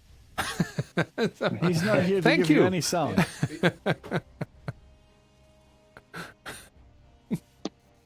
And every time he wants to tell us something, we start talking. Of the level, so that everyone can get first thing. Sound is annoying. Okay, so you are telling me that I have to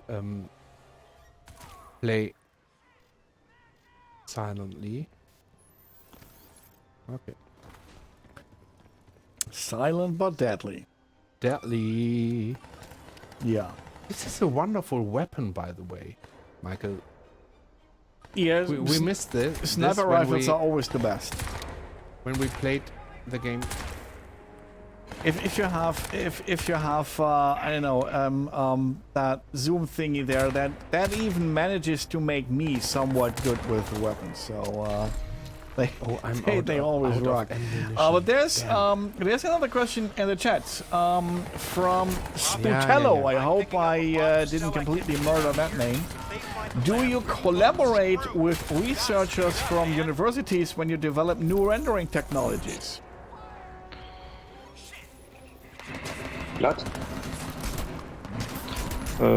No, I personally maybe not, but I know Crytek generally is collaborating. At least there was cases in the past. Oh no! But I am personally not really involved. So basically, all doing everything in house and then just eventually port stuff over to the engine. Yeah, we kind of have. Yeah, what we did for Crysis Remastered. Tons of ideas, and we have hard time to even implement. And all worked ideas on the characters in the game too, because they have worked a lot on the characters. They got outsourced. But besides of that, we made everything in-house, and also in terms of features, yes, we're making the features in-house at Crytek. Okay. I'm not sure if anyone how is to deal with this can hear me right now, but the chat says that the game audio is a bit loud. So maybe we can, I don't know. Maybe someone catches me and we can level that a bit. Otherwise, I don't know, I have to throw something. It's for me through the as walls. well very loud. I have some problems to understand you, but yeah, well, it's working. we have to talk louder. We just have to talk louder than the game is playing. Okay. So that might already solve it. But yeah, while Stephan is playing us how to showing us how to play the game, there's another question that I have. How do you approach a remaster like that? Go you through the level piece by piece and then replace things, or I don't know, maybe tweak things, or do you maybe recreate? Do you rebuild the level, and see that it comes as close to the original as possible? So how do you approach? Yeah, making the actual remake in terms of the assets and actually making everything nicer, apart from the code being very, very more sophisticated technology. I mean, first, what we are always doing is say making a benchmark level, right? For example, for Crysis 2, it was the third level. It calls internally Alien Vessel. I think Second Chance is the game the name in game. We choose a specific area which has some indoor environments, outdoor environments. It had aliens, it has characters, a lot of effects here and there. So we try to push that area as much as possible with the technologies. And when we were happy with the quality of it, we said, all right, we want to have this quality in the full game. And then we went, of course, into the first level and then into the second level, and then from level to level, we had multiple meetings with the tech team, multiple meetings with the art team, and everyone was saying, "Oh, let's try to do this in this area. Let's push it maybe in this area a little bit further." And then at the end, you're reaching the last level, and of course, it's also connected to a green light process. If the technical guy is saying, "Yeah, thumbs up, that is great," if Vlad's saying thumbs up, of course, and also the our art. Lead Master Shaika for the project, we also gave the green light, and then also from here from the project management side also.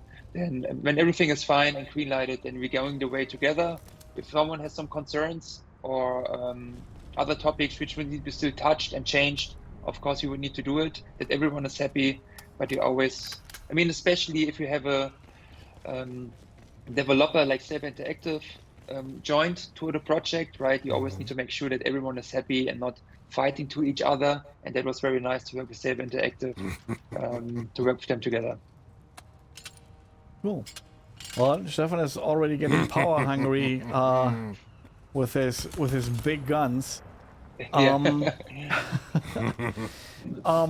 we're at the topic of actually making the remake, the remaster, and walking through the levels and making everything shinier, is there situations like where the artists making the assets, or maybe the people having the visions of how stuff should be like, where they are like, okay, I want to have this piece, this asset, or I don't know, this puddle of water or whatever, I want to have it look a certain way. I need a special feature that isn't in there yet. Do they go to the people who actually do the technology, the coding stuff, and request things they need to actually realize their vision? And also the other way around. What about the people making all the code? And do they go, or is there situations where they go to the artists and tell them, look, it's super cool what you built there, but you're missing a few features, and if you do this and that, it would look way more nicer. So how does the communication between the two, well, I don't want to call them factions, but well, you know what I mean. Yeah, I mean, of course, it's really each team's trying to push the product, right? And if an artist sees some potential in the game, which requires maybe some weeks of work for a rendering engineer, of course, we would be trying it if it has a big benefit of the game. But it's always, this always needs to be discussed in meetings and also with follow-ups connected for this. But yes, if the rendering engineer has a new feature, of course, I always would ask directly the artist, hey, what can we do with this feature? Can we push something even further than how he's looking at the moment. And the other way around is, if an artist has an idea to push something further, he would maybe probably go to Vlad, right? Vladimir, and say, hey, Vlad, if I would do this, what is needed? And then Vlad will say, yeah, I can adjust the system a little bit to this needs, and here a little bit there, so you can work then with that. So this process, what Stephan describing, is a little bit more about, it's like if you make a new game, for example. We have building new technology, we're building, let's say, new engine and new game, and then there's really strong communication, artists, programmers. But let's say in case of remaster, well, we take existing, pretty established, pretty good engine, which already can do near everything. And just very rare case, like artists would ask, oh, I want some new feature to make some new object or make an object look different in a special way. There are already enough technology to make everything possible, kind of. So that's kind of true, but for remaster, basically, it happens not that often, I would say. At least for me. And actually, it's even actually.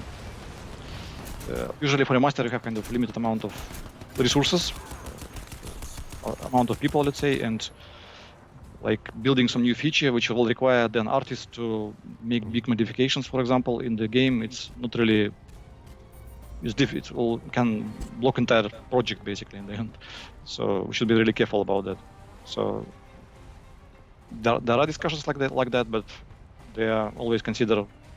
Let's avoid too much problems for everybody. You just mentioned limited resources and amount of people, and that's exactly one question that just came up in the chat again, because Benson Coolfi is wondering how many developers worked on the remastered at all, and I would like to extend this a bit into not only how many developers, how many people actually were involved with the whole project of the remaster, but also how many different departments. So there's the coders, there's people who make the 3D assets, there's people who make the textures. So how many of the departments also were there? Yeah, as already mentioned, we have art, we have rendering engineers, we have programmers. Very important was also UI programmers, because we have changed the menu, for example. You need to add new options into the main menu, which of course needs to be also displayed in the options menu or adjusted. Yeah, but also in terms of how many people, I mean, at the end, you can really go the tree down to IT, right? Which is we're also involved by providing new hardware into the game.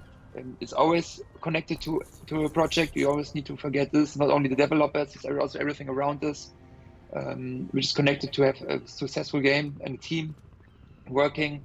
But at the end, I think we're talking about maybe, if we're really going down the tree, by 60 or 70 people for the Crysis Remastered trilogy. Because also sometimes you're asking for some expertise in the Crytek team, or we would like to change the animation from 30 FPS to 60 FPS, right? So I would ask someone from our tech art team, and he would would load the program and looking into the animation at the end and saying, yeah, we need to do this, we need to do this to change to 30 to 60 FPS animation. So yeah, even that is then involved, and is another resource which is added to the project. Even you would ask him something. So at the end, everyone is involved somehow, because everyone getting at least a question asked at the end about the remastered. Also, especially particles. We had a particle worker from Crytek working also on particles in the game, only for a specific amount of time to increase the particle effects, also in terms of the quality. And there's also added now as a resource. So really, I think at the end 60, 70 people were involved into the project. That's quite a good amount of people in being involved in such a project.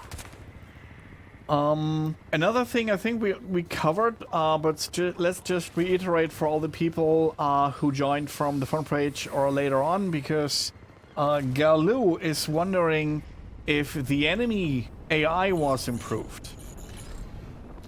Yeah, so we only touched the strengths of the AI. I mean, you can also exchange it.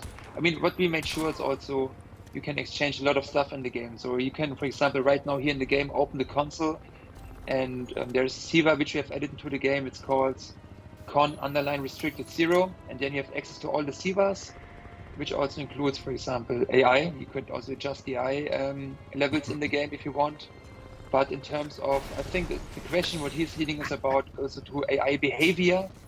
And this was not touched in the game. Okay, so the general AI is kind of the same, but you added a few more tweaks or variables you could change to get them behave a bit better or tweak their behavior or stuff like that. Correct, yeah. What we're seeing right now, that's a very neat visual effect, and of course in the gameplay, and now he turned it off because he doesn't need it more. But the nice colorful. Oh yeah, or the power was off. Yeah, exactly. This effect. It's nice, colorful. It's a pretty cool visual effect. That also has, of course, some gameplay significance.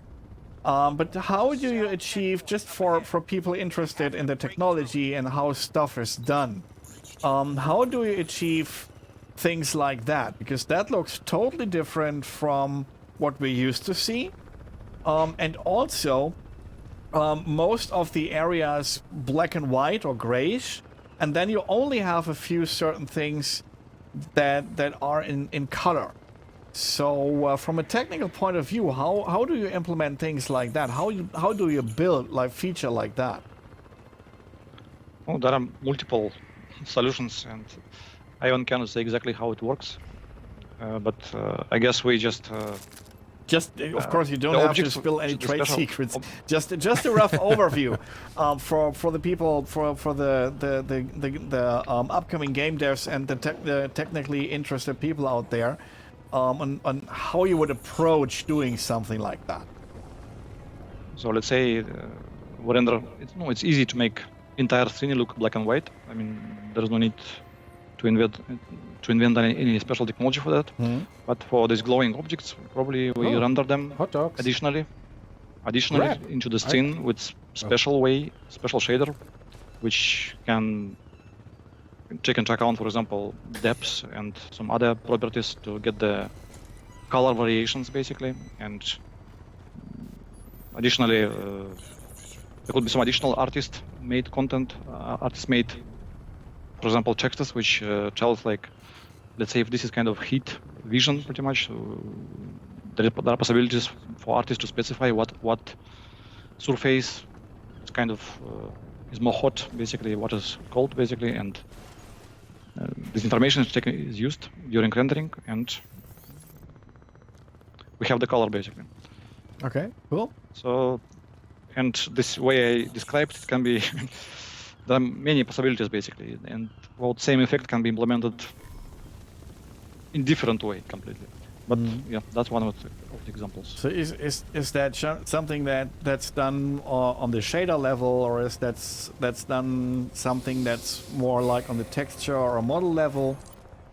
No, of course everything is involved. Let's say I would say just a special shader, and objects are marked like this is the special object to be rendered like that, and just special shader is executed, and that's it.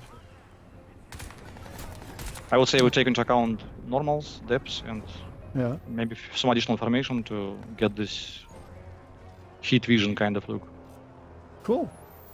Doug Rod, who else? Wonders another thing that is actually quite interesting, because we now talk a lot about technologies and inventing new technologies and ways to do things, but there's more to a game than just amazing and cutting-edge technology.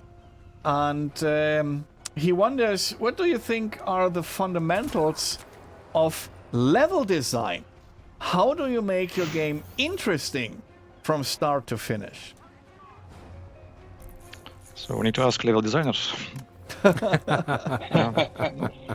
No, one simple way what people using, especially indie studios or beginners, they just what they like, what they love in games, they try to apply same knowledge, same experience in their games. But of course, big studios, they probably use more high-end science, and there's really a lot of research and technology, and like level design technology involved, basically. But yeah, I'm not level designer. Yeah.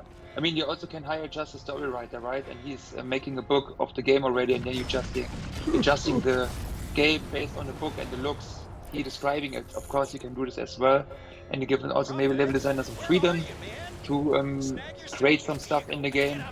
But at the end, I mean, it should not be boring, right? You should not walking 30 minutes through grass without any action, without any objectives or tasks in the game. And I think that would lead to boring gameplay. And at the end, it must be a mix between some maybe some video scenes, some action, some stuff you have to do, and maybe then also some little puzzles, right? Which you see basically in all games, good games in the world. Yeah. Yeah, and from what I know, from my experience, actually doing the level design is a quite lengthy process. You first start out with a rough block out. You don't build the finished level immediately like you see it in the finished game. You just have a rough block out. And then you try if it works from a gameplay perspective, like you intend to, if it's fun. It really, with blocking out, I actually mean that. It's just it's even worse than Minecraft. It's just huge blocks of nothingness. And you see if the level mechanics work. And if they do, you start refining the graphics a bit and stuff like that. I mean, if you talk about development of level design, because I thought we were talking about finished level design. Yes, of course, you have first an artist maybe making he's just painting something on the paper maybe at the end, right? How the level should look at the beginning, and then you have a level designer who we call it white box level, right? You only, as you described, you have only this white big blocks into the level, which gives the player some directions. You're testing maybe. And you, at the end, to this white box level, you're adding then AI, and then you're adding functionalities into the level. And at the end, if you have a feeling how the game should look, you're adding trees to it, you're adding maybe water into it, you're adding textures to it, you're adding cars, houses into the level. And then at the end, you're getting this kind of feeling how the game should look like. For example, in Crysis 2, you have these New York stylish, pandemic here style, right? If you would have another style in the game, it would work with the story together. So also based on the story, you need to make sure that the environment is looking how it should look based on the story. It doesn't make sense if you now have a pandemic in New York and you flying on the Mars around with a robot. Yeah, right? It doesn't make sense, and stuff like this. Yeah. But at the end, it's really a process from white box, adding a little bit into the level every time, every week, and making sure that it's adjusted to the needs, which the game needs and the story. Yeah. And then there's another quite lengthy process that most people forget about, which is playtesting. So you then just hand out the level to a select group of people and let them actually play the level and see if there's what feedback they give. If does it actually do what it's supposed to do? Does it work like you think? Because just you build the level, and of course for you it's quite likely that in the end the level might work as you intended to. But what about something who doesn't know the level? So there's also that. But you had, if I understood it correctly in the beginning, you mentioned you had a partner who you also worked on with the playtesting. Yes, at the beginning we had this focus group, correct, in Crysis Remastered. We invited some known people in the community, which were living here in Germany, and we invited them to the office, and exactly as you described, to get feedback of the game. But I also would like to add, it's not only gameplay stuff, it's only about performance, right? You cannot just add 16K textures into the level. It looks super bombastic, realistic maybe at the end, but if you have a graphic card with, I don't know, 8 GB graphic memory, you already are filled with a lot of textures into it if you're just walking 10 meters in the game. So we need to make sure that performance is also right and it's running on the let's say, hardware which most people are using, which I think at the moment maybe a 1060, or I think 1060 at the moment is the most used graphic card, according to a Steam survey. I just checked it some weeks ago. That's the reason why I know it. But yeah, you need to make sure that this game is still running. And of course, then at the end, if you use very high settings, you can push a little bit further. You have more distance view, you have higher textures, you have ray tracing enabled, and then you can go all out to make sure it's only running with maybe RTX card at the end. But it's also a very important aspect in the development, not only gameplay and getting feedback of that, also making sure that the game is still running with high FPS with the current hardware. Yeah. I can just add that whiteboxing this stage when the game is getting polished with whiteboxing, very simple graphics. For me, usually it's kind of hidden process basically. When I get the engine, when I get the content basically to work on, it's already slow and heavy and has tons of textures and everything. Usually it's exactly the reason why people coming to me, because it's slow and doesn't work. And when it's in the beginning, when it's just whiteboxing, usually there's no technical issues, and game usually spend a lot of time just in the level design department, let's say, and rendering programmers, they just don't really see it, let's say. At least what it happens with me. So that's why kind of I forgot about whiteboxing stage, which is actually super important, of course. Yeah.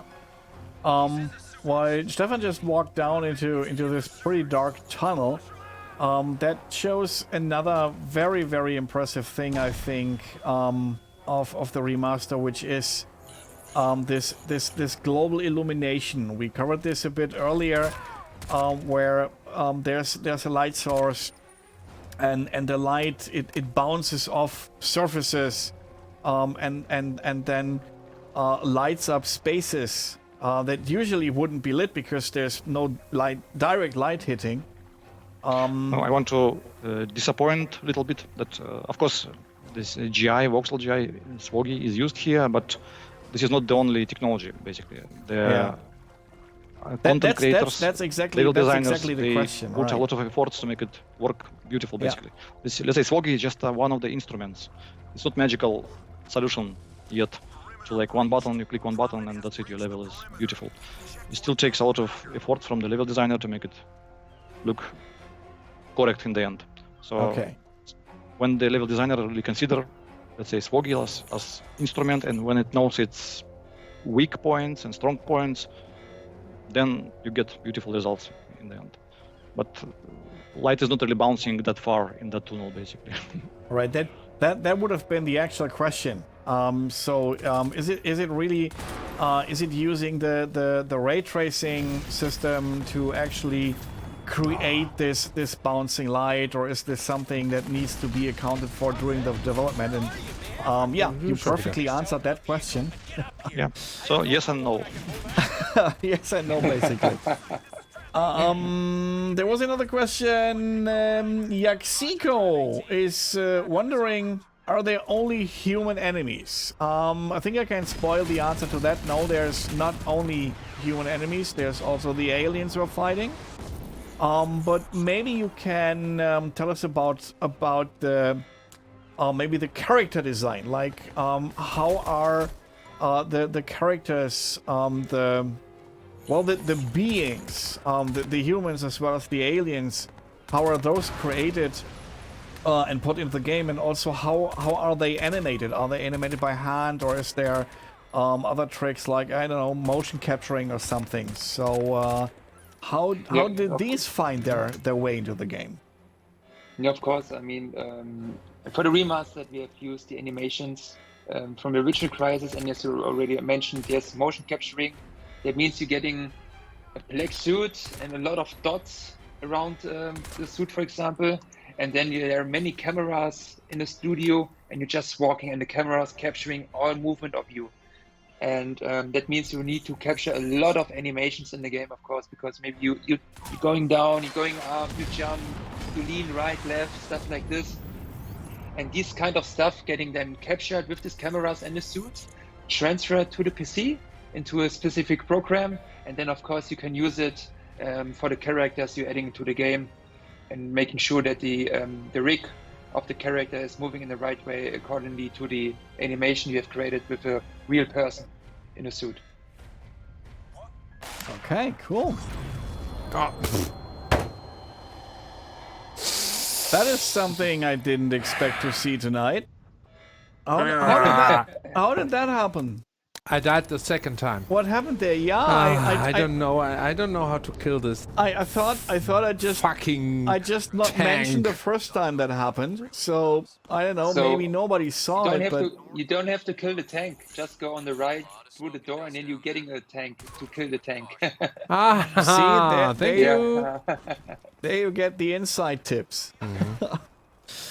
So we are pretty much caught up with questions from the chat. So if you, the fine people out there watching this stream, if you have any questions about the Crysis Remaster, or maybe even just game development in general, this is your time to shine and to ask all those questions, because the chance of having them answered is quite high. And while Stephan amuses us with his fabulous gameplay, Be careful, boy. let's bring this a bit more into maybe I wouldn't want to say into an abstract layer, but is there anything from your side that you would have wanted to add or wanted to do, but for some reason couldn't? Or is the end result exactly what you wanted and you're perfectly happy? I mean, there's always room for improvements. There's not a perfect game out, right? But we had ideas in terms of features, and we made sure, and really by the release date, we implemented all features we wanted. Vlad can maybe talk about more ray tracing features. We're still working, of course, on patches. I mean, now in these days, which was not possible 20 years ago, 15 years ago, that you can just easily just patch a game, right? That's super easy. You can make sure to react on the feedback from the community, from the customers, and making sure to make the adjustments in the game. That's really awesome. And also what people sometimes don't understand, I really heard very often the question, why is there the zero patch again for a game? And yeah, very often if you're going also to the retail production of a game, you have 3 months leading time. That means, for example, if you want to release a Switch version, we need around 2 or 3 months to send the version already to Nintendo and to Japan and to the factory. And then it means you have, again, 3 months time to develop something on the game, which you know maybe don't have time anymore, but you need to go into production for the retail version. And why not giving the people the 3 months of work with the zero patch together? And I think it's a very good system. And yes, so there's always room for improvements, and you can achieve it then with patches. That's cool. Yeah. So talking about ray tracing, of course, it's great. We have reflections, basically specular reflections, but there are still many ways system can be improved. For example, let's say we have Swoggy used, kind of default solution for diffuse GI, but in the beginning we considered to have option to disable ray traced GI, but in the end we decided that okay, Swoggy looks good enough and we don't really need. And one reason was because both systems are kind of similar, but they look a little bit different. And if we still want to support consoles and Switch, for example, and it's kind of simpler to just have single Swoggy approach, which works everywhere, and then just, let's say on PC, have ray traced reflections on top. So, for example, one possibility which I wanted to have, but we decided to don't use it, like proper ray traced GI, so which is not kind of used. No, we use, let's say Swoggy, it's kind of, it has ray tracing inside. It's just ray tracing through the voxels instead of actual meshes. So ray tracing is used, but it's not mesh tracing. Yeah, and yeah, that's, for example, this is one of the features which is I'm kind of missing a little bit. That's proper, precise ambient occlusion from ray tracing. Okay. So you basically had to invent own ray tracing systems or the like, because on the PC, and that might be a question in itself, on the PC we have things like RTX. So how is that from a programmer's point of view? Is it just calling functions that do everything for you, or is there still quite a lot of things you have to implement yourself for that? And how do you handle this, also having these functionality on consoles that don't have an RTX graphics card? How many of you are there? Oh, of course, just if you use graphic card with RTX, it doesn't mean that you automatically got your ray tracing in your game. Still require a lot of work, a lot of systems has to be built around the ray tracing itself, because ray tracing is just shoot the ray through the geometry and get your hit point, and that's all what you get basically from ray tracing, from the hardware, from RTX, for example. But then, from this information, you build all the lighting itself, basically. Oh, sound was really loud for me. Yeah, and for the consoles, of course, Stephan just blew everything up in game. You could just go to options and turning on the volume a little bit. Yeah, go there. Damn. That's like the third time tonight. What are you doing? What are you doing? And talking about consoles, what interesting thing, what we tried in Crysis 1, we tried to use software ray tracing on the consoles. So even on generation which doesn't support ray tracing at all, previous generation, and there was of course difficulties, but and tons of difficulties, but still, for some degree, it was success, I would say. So it was ray tracing really running, and in some levels, like Fleet in the Crysis 1, you can really see ray tracing working on the consoles. But we decided later for the Crysis 2 and 3 to focus on kind of more traditional solutions, and so ray tracing is only on PC, basically, in Crysis 2 and 3. But we still have great screen space reflections and planar reflections on the consoles. So it looks great. We have also jump on that. I mean, we had some people trying the game on consoles, and they've mentioned, "Hey, is this ray tracing on Xbox and PlayStation?" And we said, "No, it's screen space reflections, but it really looks like ray tracing." And that was something, yes, we needed to change for Crysis 2 and Crysis 3 Remastered, because we have this big environment with a lot of reflections.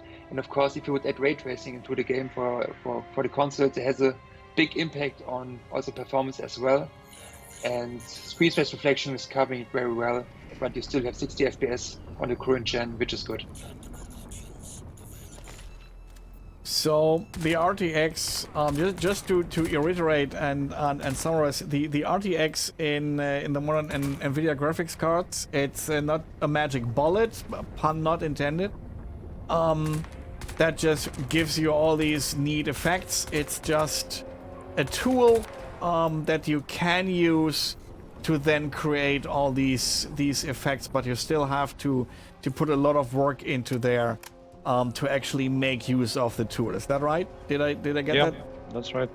One example, for example, a denoiser, basically, which is not really related to RTX and non-RTX. It's just shader which you create, which is supposed to handle all the noisy input from the ray tracer. So, and for example, for me, it's still, I think I touched just like 20% of all the knowledge which you need to know to implement a proper denoiser. So wow. I think the denoisers in the Crysis are still kind of far away from perfect, basically. Yeah. Well, this can be studied impressive. infinitively. This area. That is very, very impressive. We answered this, we covered this already, so I will just summarize the answer, but it was asked for people who join later, if the AI in the remastered version was also improved, and I'll just summarize that because we already answered this question.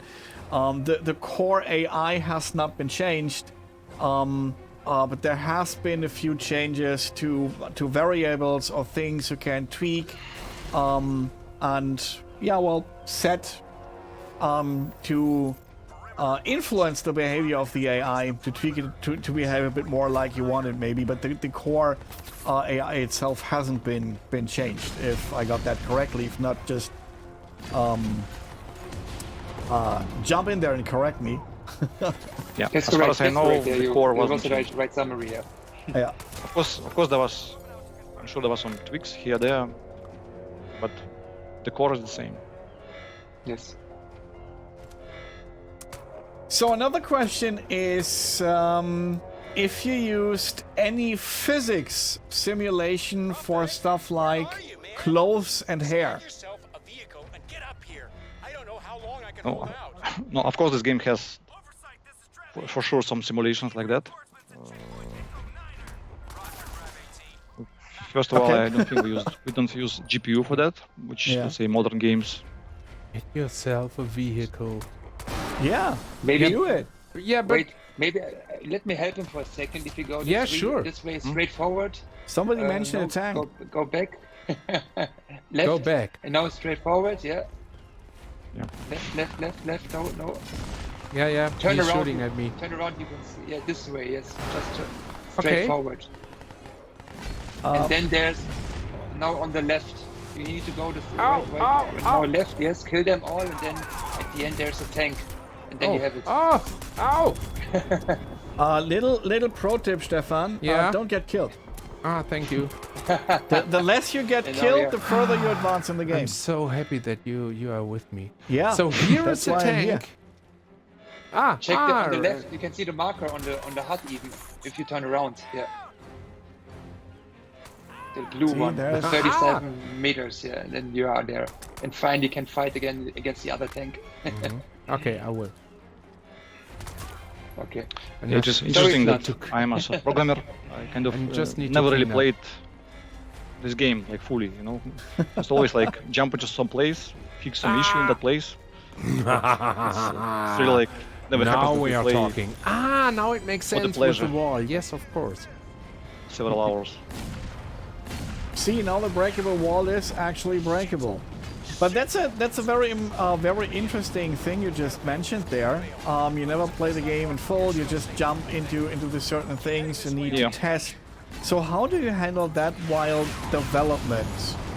Because you have to be somehow able to start the game basically at random at any point where you want. So how do you handle that? How does that work? No, you usually kind of let's say each level is. The game is kind of prepared for that. You can just run any level basically, and from the beginning you already have logical state, you have all needed weapons. But even about weapons, if I want to test something, you can just easily type some command and get all the weapons in the game. And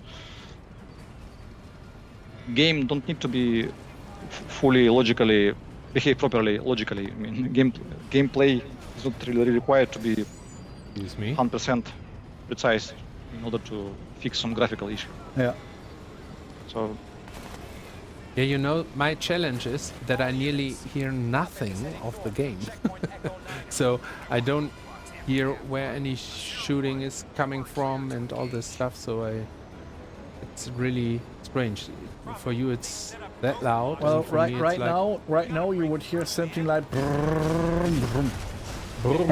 Thank you. I hope that helps. Yeah, you're a big help as always. No, but there's actually some questions coming in. So, my dear friends out there watching this stream, if you have any questions about the Crysis Remaster, I can't say this enough times. Ask them. Throw us your questions in the chat, and we try to see to get them answered. And if you have any game dev questions in general, also feel free to ask them, and there's a quite good chance that we might get them answered tonight. And there is one very, very interesting critical question coming from Crytek. The question is directly directed to Vladimir. What's your favorite Crysis?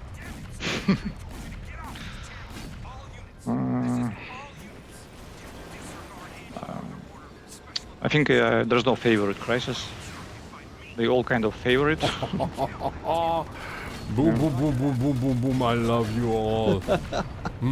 Oh, and Stefan just fell in love with the tank. So in my opinion, the first one was kind of a little bit more revolutionary, kind of, I would say.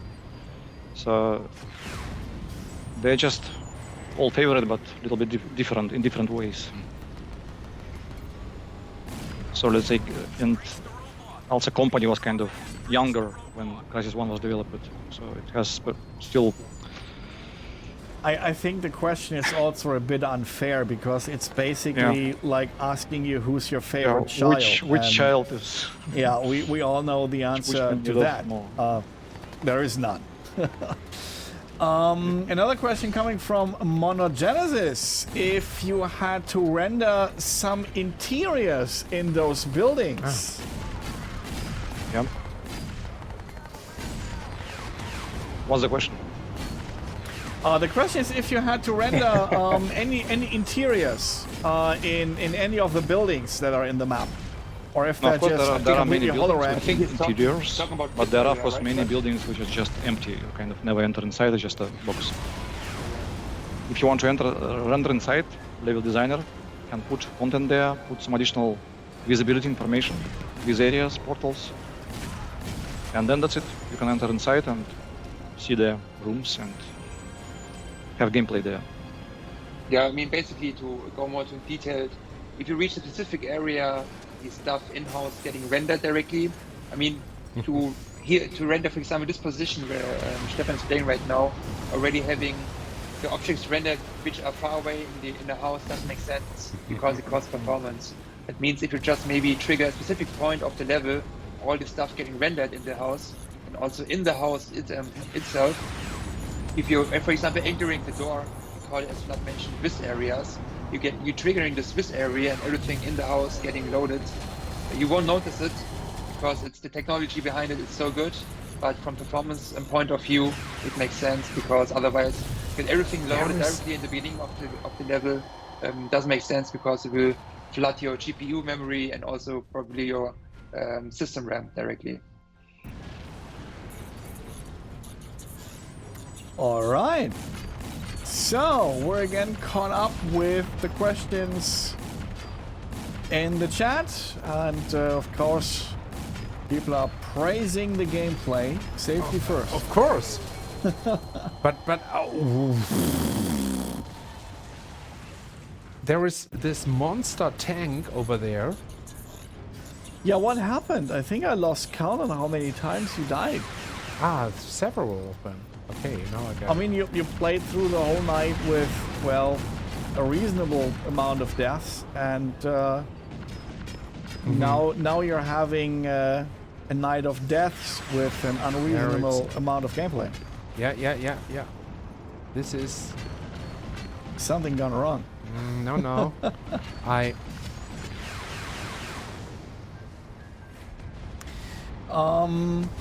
There's another question coming up. I think we covered this to a certain extent already tonight, but I don't know. Maybe just summarize and reiterate on that. What were the challenges making the remaster in the console last generation? I don't know. Did we have a last generation?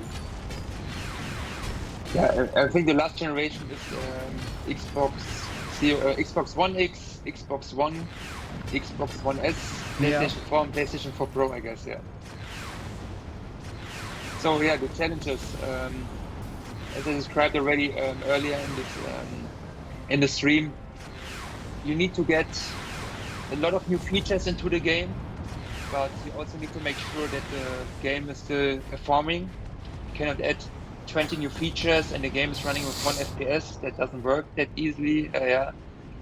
So you always need to make sure that the performance improvements on CPU and GPU side are happening always in parallel during the development, and to make sure that the features are also running with high amount of FPS.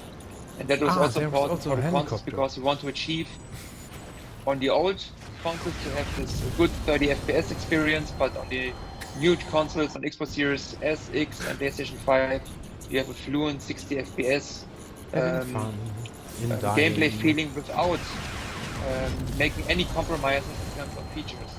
I mean, the biggest difference is, of course, ray tracing, which is not on consoles, but that's it. Otherwise, you have the full features and also on consoles. No, of course, in Crysis 1 we had ray tracing, right? Yeah, and it was really kind of big challenge and big, I would say, a lot of modifications has to be done, and really like completely new solutions has to be found to make it work, basically. One shot. They only need one shot. Yeah, and which typical generally mode you're playing at the moment? Is it the highest one? You can check. Maybe you can reduce the difficulty mode to recruit. So I think you're getting it 4 or 5 times at the end. I'm not. Check it maybe. No, that's a good Okay. No, I need to Story understand mode. why I'm getting killed. I don't even see any kind of shot fire. Okay, there's another, kind of discussion going on. Crytek already jumped into the chat and explained a few things. But I don't know, maybe you have something to add to that. The actual question is about rigging of the characters. So where's the difference between rigging biped creatures like humans to quadrupeds like aliens or the swords? So how does the rigging process in general work in CryEngine, and what are the key differences between these two, if you have any insight? Because I don't know, maybe if something to add to that. no, I'm not really strong in this area. I'm not really an artist. No, so usually for bipeds, for humans, so there's my limitation. It's kind of easy. Any tool for like content creation has already kind of prepared biped skeleton for the humans, basically, and that's kind of a little bit easier. But in case of more complicated, more interesting creatures, Let's see. Maybe I have to get out of it. in some cases, Do something. I'm not sure if this is the case, but in some cases they just take the biped and kind of transform it into the four-legged animal, for example, and this also possible. But yes, I'm not really, don't have really details about this. Yeah, Crytek just mentioned that there's a talk on YouTube where one of the experts from that department actually talks about this in more depth and detail. So maybe we can get the link to that video, to that talk somehow into the chat, and or later on, so that the people who are interested in this can check out that. And just in case, what is it? Let me try that. Just in case there might be a link incoming. And to ease our butt about potential links, let me just try to give Nick the permission to actually do it. So if you have the link, please feel free to post that in the chat. Otherwise, we definitely find a way to make this available later on. By the way, I have seen that we got a new subscription. Oh. Lyrion #1, thanks a lot for your Prime subscribe. Yeah, nobody should get banned for posting useful or even requested links. So even if the bot should go completely haywire and throw people out of the chat, we can always throw them back in. Yeah. That's a magic we can do. So yeah, we're again caught up with the questions in chat. So if there's any leftover questions that you might have about the Crysis Remaster, or maybe game development in general, this would be your time to ask them, and we see that we get them answered by people I made it. actually able to answer them. And look at that! Incoming transmission! That was so easy. That was so Yeah, it was easy. super easy. Yeah, It also looked like, I just wanted to make it a little bit more exciting. yeah, for the you people wanted to keep it interesting. It's not that it should look like too easy. Like people no. go like, oh, No, come no. on, why want it? This is too easy. I don't want this walk through. Yeah. Yeah, I understand. This is very clever. See, this is why you're the boss. Yeah. Gamer God. And also, we just got the link to the talk in the chat. So if you're interested in that, just check out the chat, click on the link, and we promise you there's nothing evil waiting for you behind that link. And should answer the question about the ringing. So, there we are. Lab rat. Harbor lights pier. Okay, now I'm getting closer to find Dr. Oh, The evil Dr. Something. I can use them. I don't hear anything. So,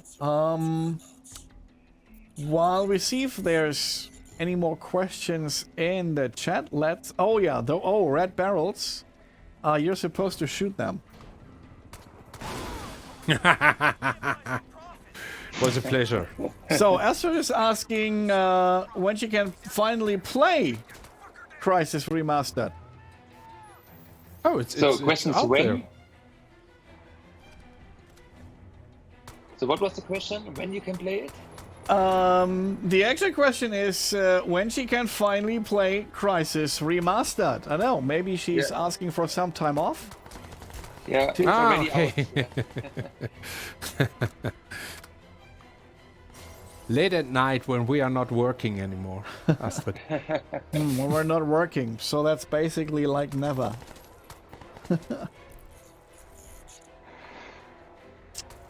Oh, I see. The problem is that she needs a company-issued version. PC. Okay.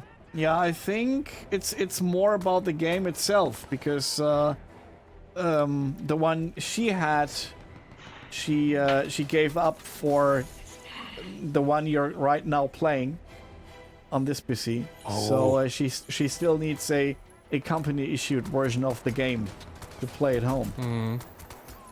I'm sorry, I cannot listen to my employees right now. Busy playing the game. Yeah. Busy Busy playing the get game. killed.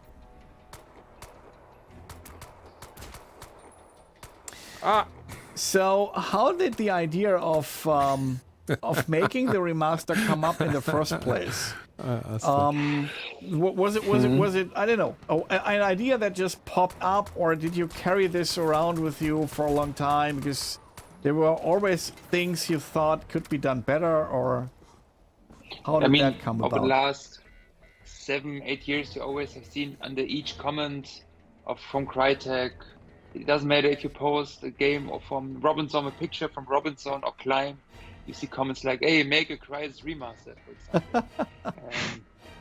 At one point, then we had the collaboration. We have talked with Saber Interactive together because they have already made some good remasters in the past.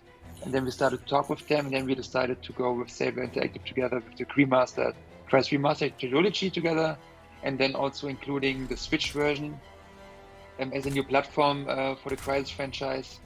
And that was then the idea. We had a team in place with Saber Interactive. We added some people from Crytek side, from publishing side, from Crytek into the projects, and then we have started with it. Yeah, that was the start of the game. Cool. So what about I don't know, other people who want to make their own projects or try to get into game dev and maybe want to take advantage of the technologies you created? How much do you take? Is is CryEngine in any way available to the general public, or is this like, yeah, if you want to talk about it, call us. As you mean, if you want to develop a game with the CryEngine, right? Yeah. Okay. Yeah. Yes, you can download it. And also, I mean, the business terms behind the CryEngine, you need to check them yourself. I think it's also connecting to your needs and what you want to do with the game at the end. But yes, you could just easily get it and check it out, how you want to develop or start a game. But to develop a game is not very easy. I mean, I've seen a lot of people who started it alone, and they've really noticed very fast, oh, I need to do this, I need to do this, and I need to do this. And at the end, it's really a lot of work. Because also, especially during development, even also if you have your own project, you're getting so much ideas. You're going into the bed and having new ideas for the next day, and then you have new features, new content. And at the end, you also need to maintain it. For example, if you add new features into the game, and it's really much work. So I would just suggest to everyone, making sure you have the right scope.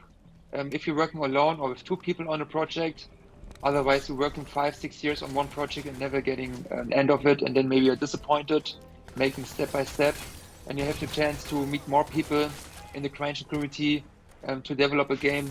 Use it, then it's easier for you to make a game out of it. Hello, my friend. That's very, very good advice. That is very good advice. So yeah, basically, if you want to try out CryEngine, you can. And if you actually want to make a product or a game out of it, you have to talk with Crytek about licensing terms and on how to then actually use it. Did I get that right? I think so, yeah, but I'm not 100% sure at the moment. But yeah, check the terms for CryEngine on the CryEngine website and get in touch with the CryEngine team then, please, with the business team, yeah. As far as I know, it should be very easy. There are just very little. I mean, it's all the best. How to say? It's how it works with other engines. Basically, it's much easier than it was, let's say, 10 years ago. Yeah. Engines available. It's getting constantly upgraded, updated, and cool. That's the engine which is used for Hunt, for example. It's there. It's waiting. It's there, you just need to grab it and use it and make your own amazing stuff. But as has just been said, take care of your scope. Don't try to make an open world MMO as your first project when you're alone, because that certainly won't work. Where do you come from? Unfortunately, many people have to learn that the hard way before they actually believe it. There's another question, but I think there might be a word missing, so we try to fill in the maybe missing word, or then wait till it's a bit more clarified in the chat. But Banson Kulfi asks, from a game preservation point of view, do you think the remastered version rendering the old games completely? That's the actual question, how it's stated, and I think it's coming along the lines: is it rendering the old versions of the game like obsolete, or is it completely replacing them from a game preservation point of view? So, what's your opinion on that? That's not super technical, but maybe you have some opinion on that. No, in my opinion, if you want to play Crysis 2, for example, it's better play remastered version, obviously. But of course, there are some guys, I know there are like some percentage of people who really love this old look from the like 20 years ago, and they really miss it. And for those special people, it's better play original version. But generally, for newcomers, for new players, for young players, it's remaster is the thing. Yeah, I think what's really interesting to see is the difference it makes. My take on this would be to maybe you could unlock Nick. Oh, here. What the happened? Wait a sec. So, Nick's back, I hope. Yes. Wait a sec. And we also try to prevent that from happening again. Okay. Feel free to post your message again. According to the bot, you now have 3 minutes to do it without any penalties. Yeah. That shouldn't have happened. Yeah, anyways, my opinion on that would be, especially from a game preservation point of view, I would say preserve both versions. I'm totally with what Vlad just said. If you're kind of a newcomer, if you're just interested in playing the game in the best version possible, yes, of course. Take the remaster. It's there, and yes, the original was already an amazing experience, but the remaster just builds on top of that and makes it an even better and more enjoyable experience.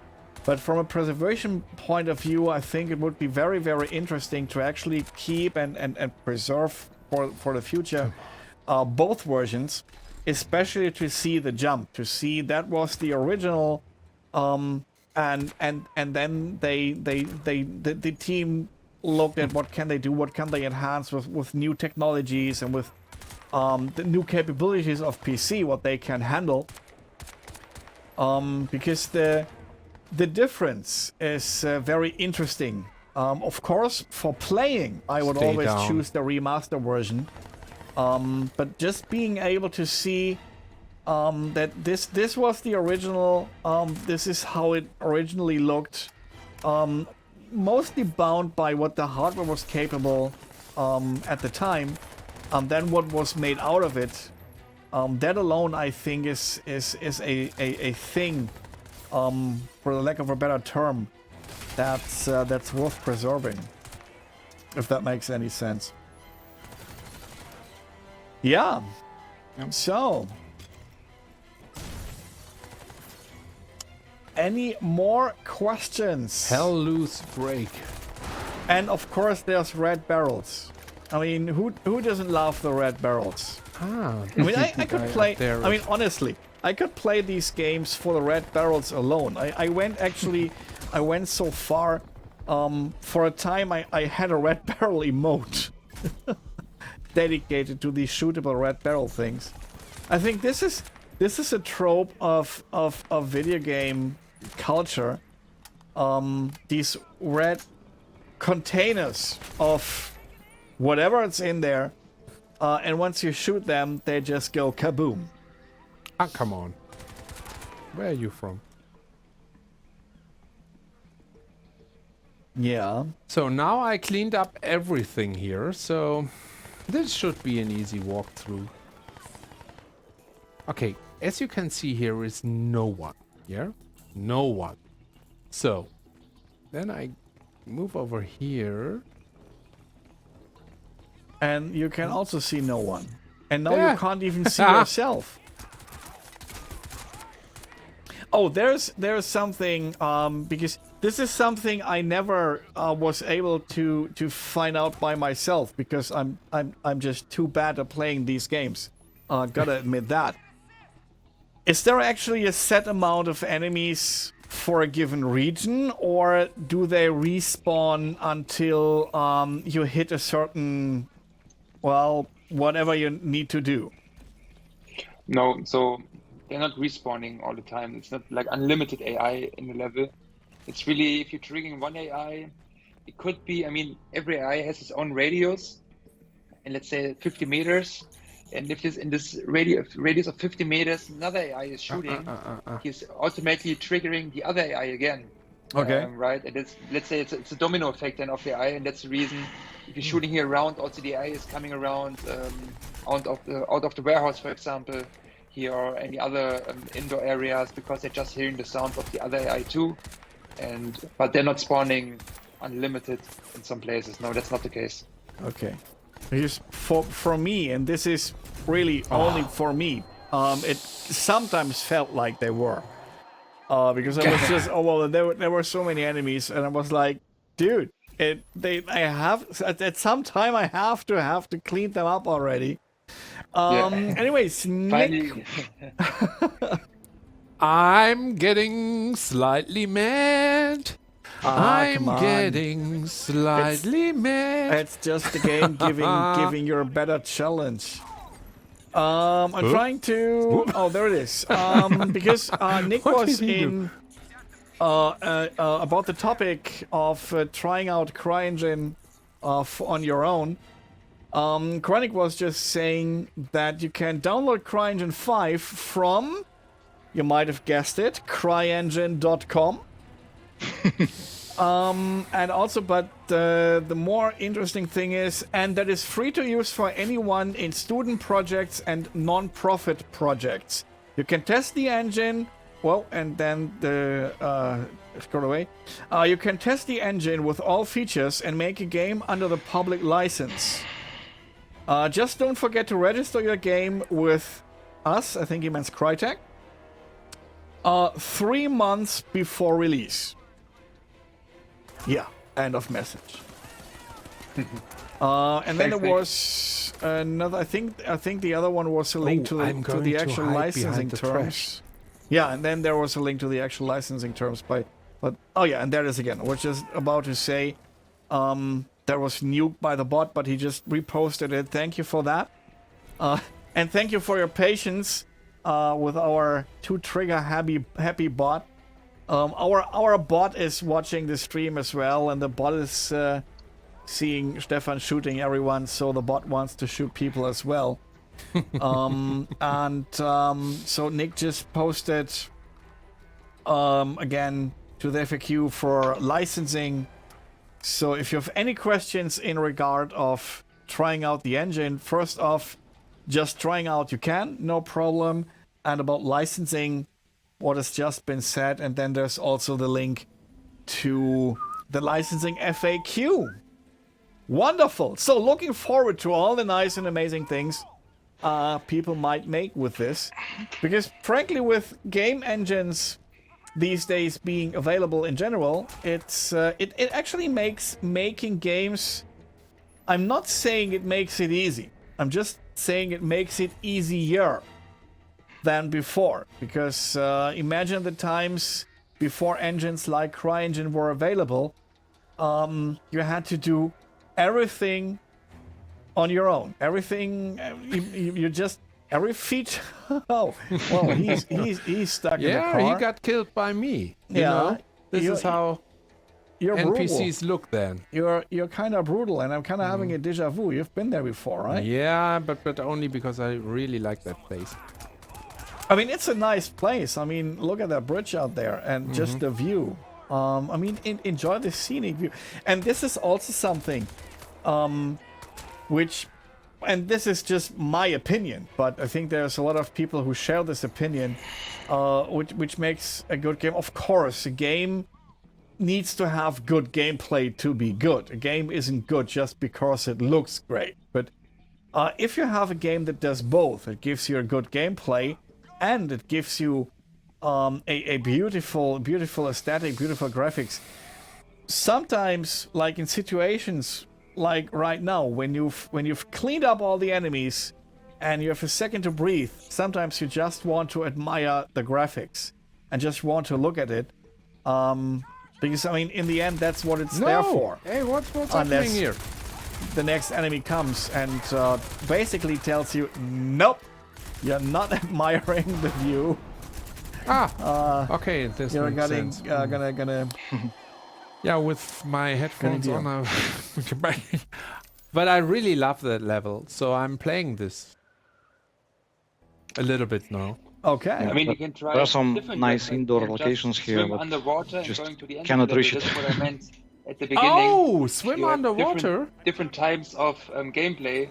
Just go into the water and just ignore everything, and then you're already in the warehouse. Or you can go through the left side, right side, or in the middle. And that's what I mentioned at the beginning, which is still create a Crysis gameplay that you can choose your own way. Yeah, that's really cool. Okay, I get it. And there's one question I seem to have missed. So thanks, Astrid, for quoting that again for me. I'm gonna try to figure out how that name's pronounced. Jomality, maybe. And now they got one question for the rendering engineer. They're making a cartoony character, think old Disney.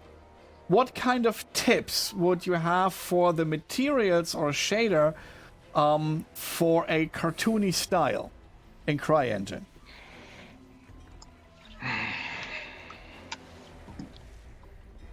That's a tough one because that's basically the exact opposite of that one. That's of course possible. So it depends what kind of style. Is it kind of really like style that it's hand painted character pretty much, or is it just like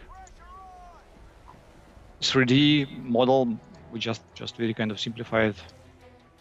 Yeah, he's mentioning old Disney, so I think it's those hand drawn ink sketchy, not sketchy in a way like it's weird or something, but like you do a sketch, just the outlines or stuff, cartoon style.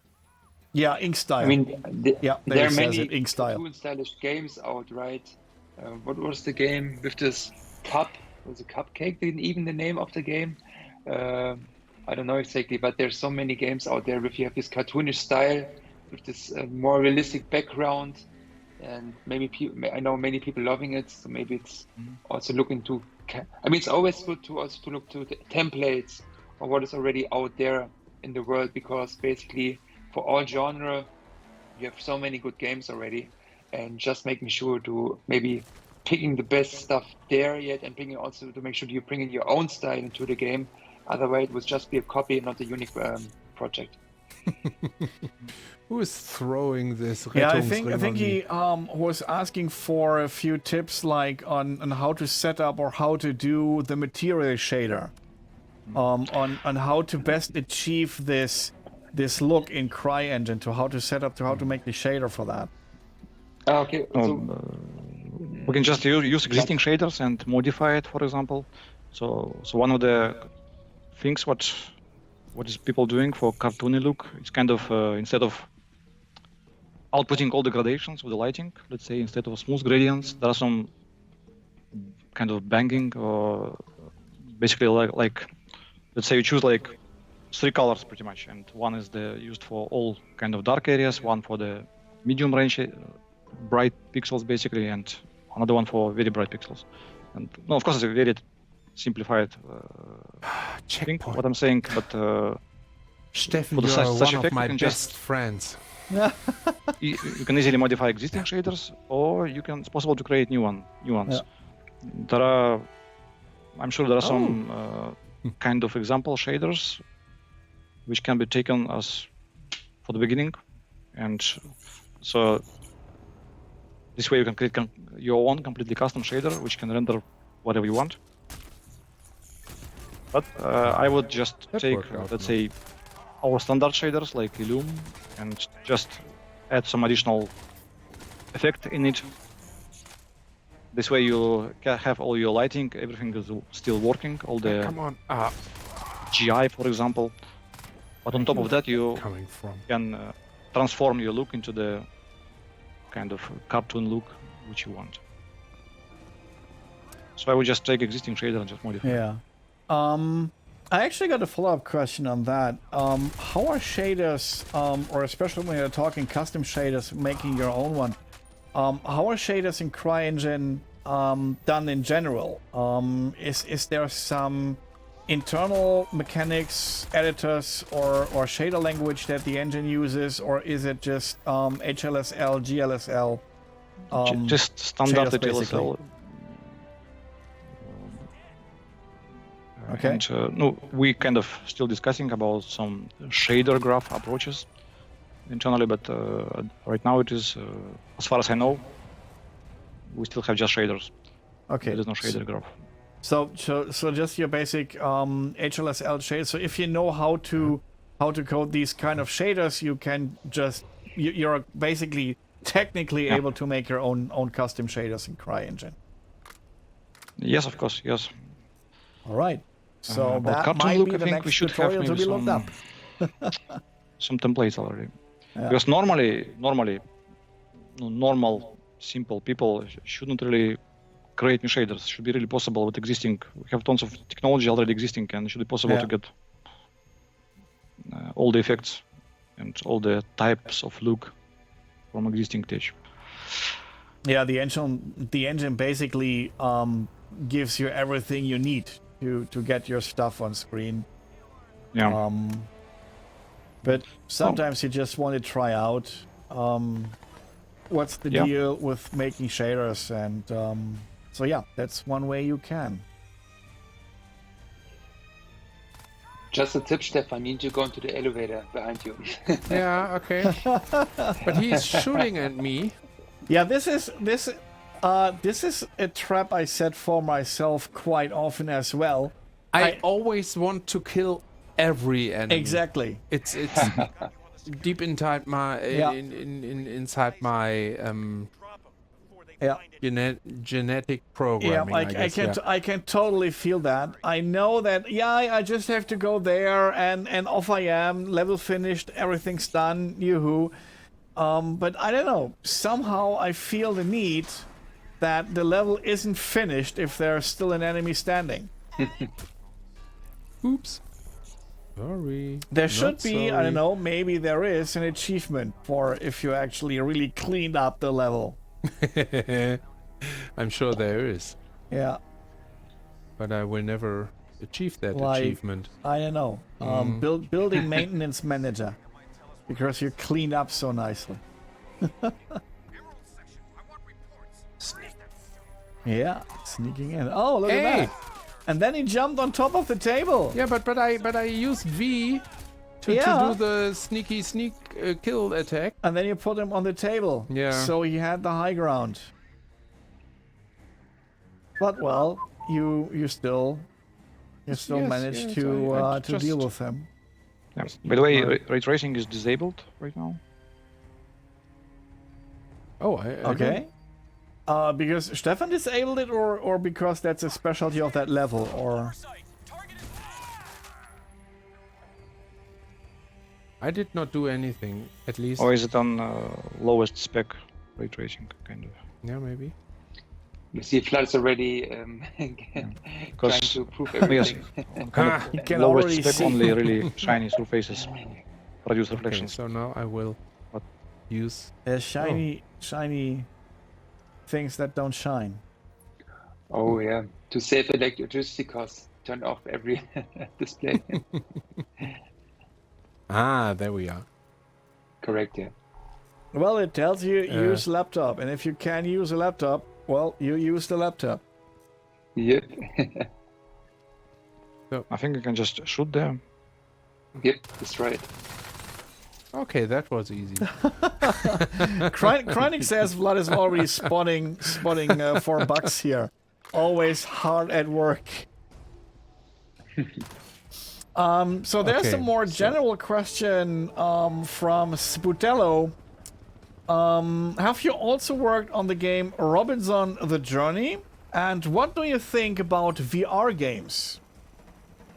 Yeah, so I have worked as a QA tester for Climb and Robinson, and I really loved Robinson in this really unique environment. You're playing with as a kid, and you're having these Laika dinosauria next to you, this little T-Rex animal, and it's going with you through the journey and helping you all the stuff, and just covering all the worlds. I mean, you have, I think, 4 different worlds, was it? You have the forest, you have some ice worlds, some fire worlds, some with mountains and rocks, stuff like this. And yeah, in this kind of environment and worlds, you're getting super nice with VR because you're feeling into these environments. So for these kind of environments, I think it's very good. Also, especially, of course, for Climb, you're getting the feeling that you're climbing up and it's moving with you. It's really awesome. But also, as I mentioned, I think at the beginning of the stream, for games like ego shooters, which you have really fast turnarounds and speed in the game. VR, I think it's not happening really because, as I mentioned, motion sickness, I think will be still a topic, and to move so fast around. I mean, I remember I've tried the roller coaster demo in VR, and that was my day. Yep. So, yep. So VR is super cool for this kind of stuff, getting into the world, which are not fast, and that is good. But other than that, I think for me personally, I would not use VR in other stuff. So I can just add that for testing, I tried to see how ray tracing behaves in VR, like reflections, for example, and it really works. It's great. But of course, the disadvantage is that you can't really kind of compute reflections just one time and show for the left and right eye the same image. It's not really working, and so you have to really more or less truly compute reflections for both eyes individually. So which just makes rendering slower. I'm just noticing that we're not finding any aliens for quite some time. Yeah. Did I just miss them, or? No, it will take some time. So, I mean, he started in the 4th level of the game. In the 3rd level, you're already visiting some aliens. Yeah. And after this level, he will meet aliens again. Yeah. Ah, okay. I mean, in Crysis 2 we have 19 levels, and this one right now is the 4th one. Oh. 19. So later levels, then you're seeing a lot of aliens and also bigger aliens. You know how it works. And at the end, you have the biggest alien. And yeah. Okay, so our actual problem is we're just not far enough into the game yet. Oh, come on. Correct. So yeah, please get further into the game so we can see aliens. We're all here for the aliens. I mean, what you really could do is you can jump through the levels, because we have added a debug console exactly for people who would like to jump through levels. It's even possible in the release You're mode. telling me that So now? if you feel boring to see aliens, let me know. By the way, So the mighty fine in-game console is just available for everyone to type stuff into? Well, that's lovely, Yes. because every Yes. good game needs to have an in-game console. Yes, I mean, we have seen and also got a feedback that people want to play around with the ray tracing settings, for example. Exactly. To Hello. understand technology, to Nice to meet change you. the radius, for example, for the rays, stuff like this. You can easily just change it and making your own config into the game. It's very easy. Well, that's pretty amazing. That's pretty cool. Yeah. oh no. And it's kind of, I don't know. Well, maybe that's just me again. But with these kinds of games, or well, these kinds of engines that's been used to make the game, you kind of expect it to have a kind of like in-game console like that, or debug console where I can tinker around and just change stuff. Because Yeah, but you always yeah, you're right. But for example, this is now single player experience. Yeah. Yeah. But if you have also multiplayer experience included, you will be able to change. yeah, Let's say you're in a multiplayer game and you can just disable, I don't know, terrain. You can just disable objects, and you would see every Defeat the guy cell on the map, gunship. right? Okay. yeah, cannot do that's a this. whole different story. So since, yeah, I think I it's a single player defeated this experience. Yeah. Yeah. fucking gunship For multiplayer, so many times that's a now. whole lot of a different story. That's absolutely right. And also, I think people who actually get to open the console and type stuff in know that if they break stuff, it's on them. So the more normal player who doesn't care about these things, or maybe doesn't even know they're possible or do exist, who just wants to Hello. play and enjoy the expected game, you. is in no danger of breaking things or having stuff broken. So perfectly fine there. In a I remember single-player when I environment, was absolutely. young and really played a lot of games, I was really missing this possibility, and it was Yeah. really great if game allowed it. allow this. But of course, this can easily break gameplay, and you can break the game creators. They planned some experience for you, but by tweaking something, you can really destroy it, and you can really miss some important experience. Yeah, it's also more to the modder scene, right? They want to create own configs.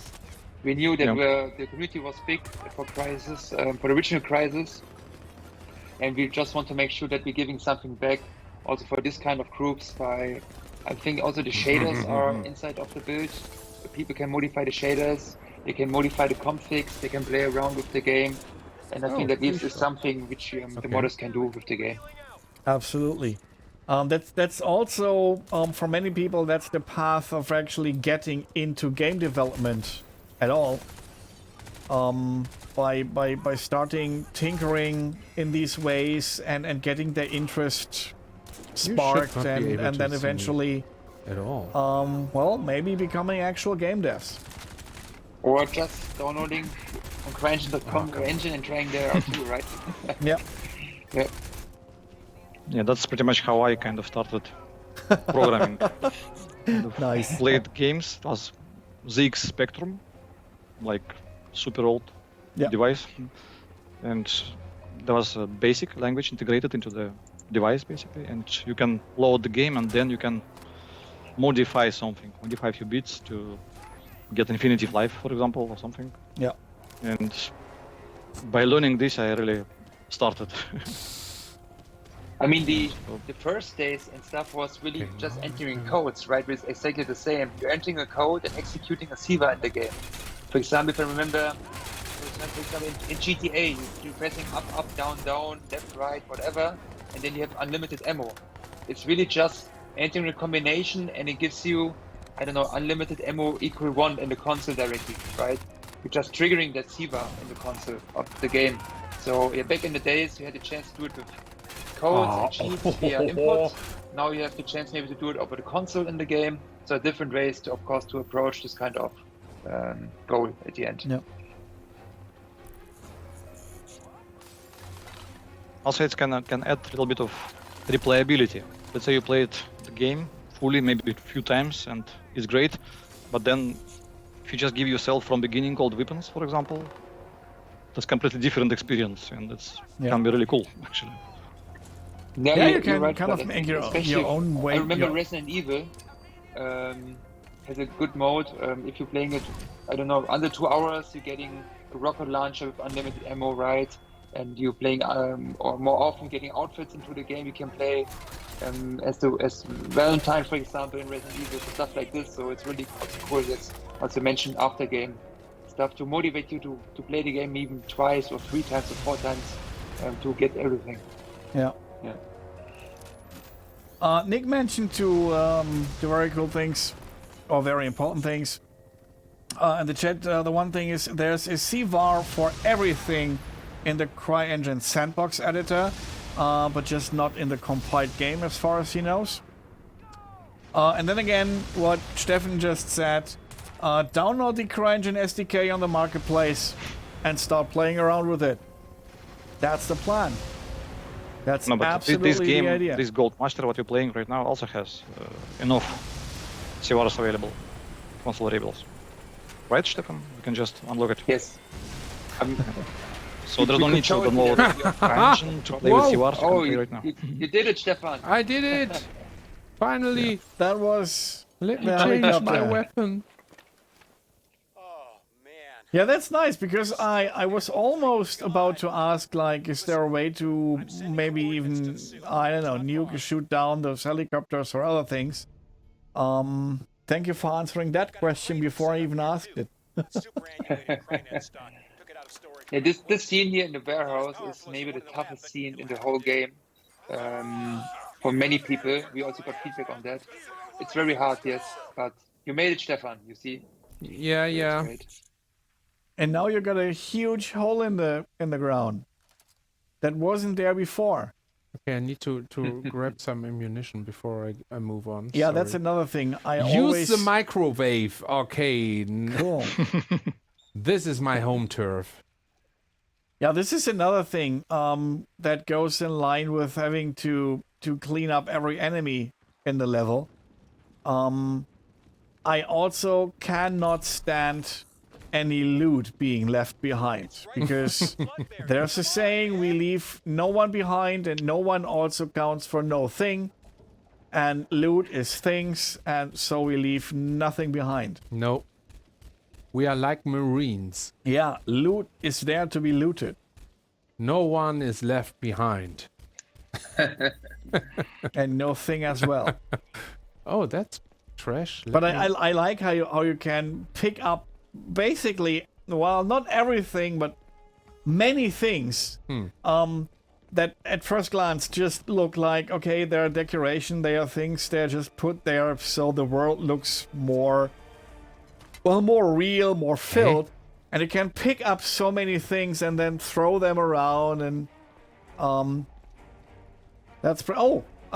which brings me to another question. If you have something and you throw it, does that throw off the AI? Like, if you're looking for you and you throw something over there, do they start looking over there for you so they are distracted? Yes, of course. I mean, especially I think it was started in Far Cry 1. You have a stone or another object and then throwing it into, I don't know, to a different area, and the AI is reacting on that sound. Cool. And is walking on that direction, right? But then you can sneak around and then kill them from behind, for example. Of course, that is also another way to experience Crysis by making cloak mode. I don't know, then shooting on a barrel which is far away, and they're focusing on the barrel explosion, and then you can just do your own way again, which creates a new gameplay experience again. Yeah, which is again, very good. I need some help. Where do I have to go? Go up again to the helicopter, jump up, and then on the corner you can just walk out. You just go straight forward, then jump up again. Okay, I thought I would have to go down here. Don't get burned. Yes. And now on the corner on the left. Yes, left. Correct, straight forward, and now left again. You can see the hole now there, yeah, and jump out. Okay. And then you can see on the ground there's a platform, and then you can just move over to, yes, it's okay, it's okay. You can swim. You can swim, yeah. It's not a kill volume, it's just water. That's what you say. It doesn't kill you right away, it kills you slowly when you suffocate. Hello, Dr. Gold, here I am. It was so easy to get to you. Nick also says Far Cry, as far as he knows, was the first-person shooter that ever did enemy AI like this. I personally have no idea, but I definitely know that Far Cry has AI like this, because that's how I dealt with the AI in Far Cry quite a lot. I mean, we just talking about the sound again with AI. I know. I mean, I remember. I don't know, Metal Gear Solid, right? Was not only also there that you were able to use some play elements in the game to making sure the AI is not reacting on you if you sneak around. I don't know. Maybe. It's pretty nice to give the player the option for stuff like that, because that means you can play the game in your personal play style. And if you're someone who enjoys playing stealthy, you can actually do that. So it gives the player a very nice degree of freedom that you usually might not have. That's pretty cool.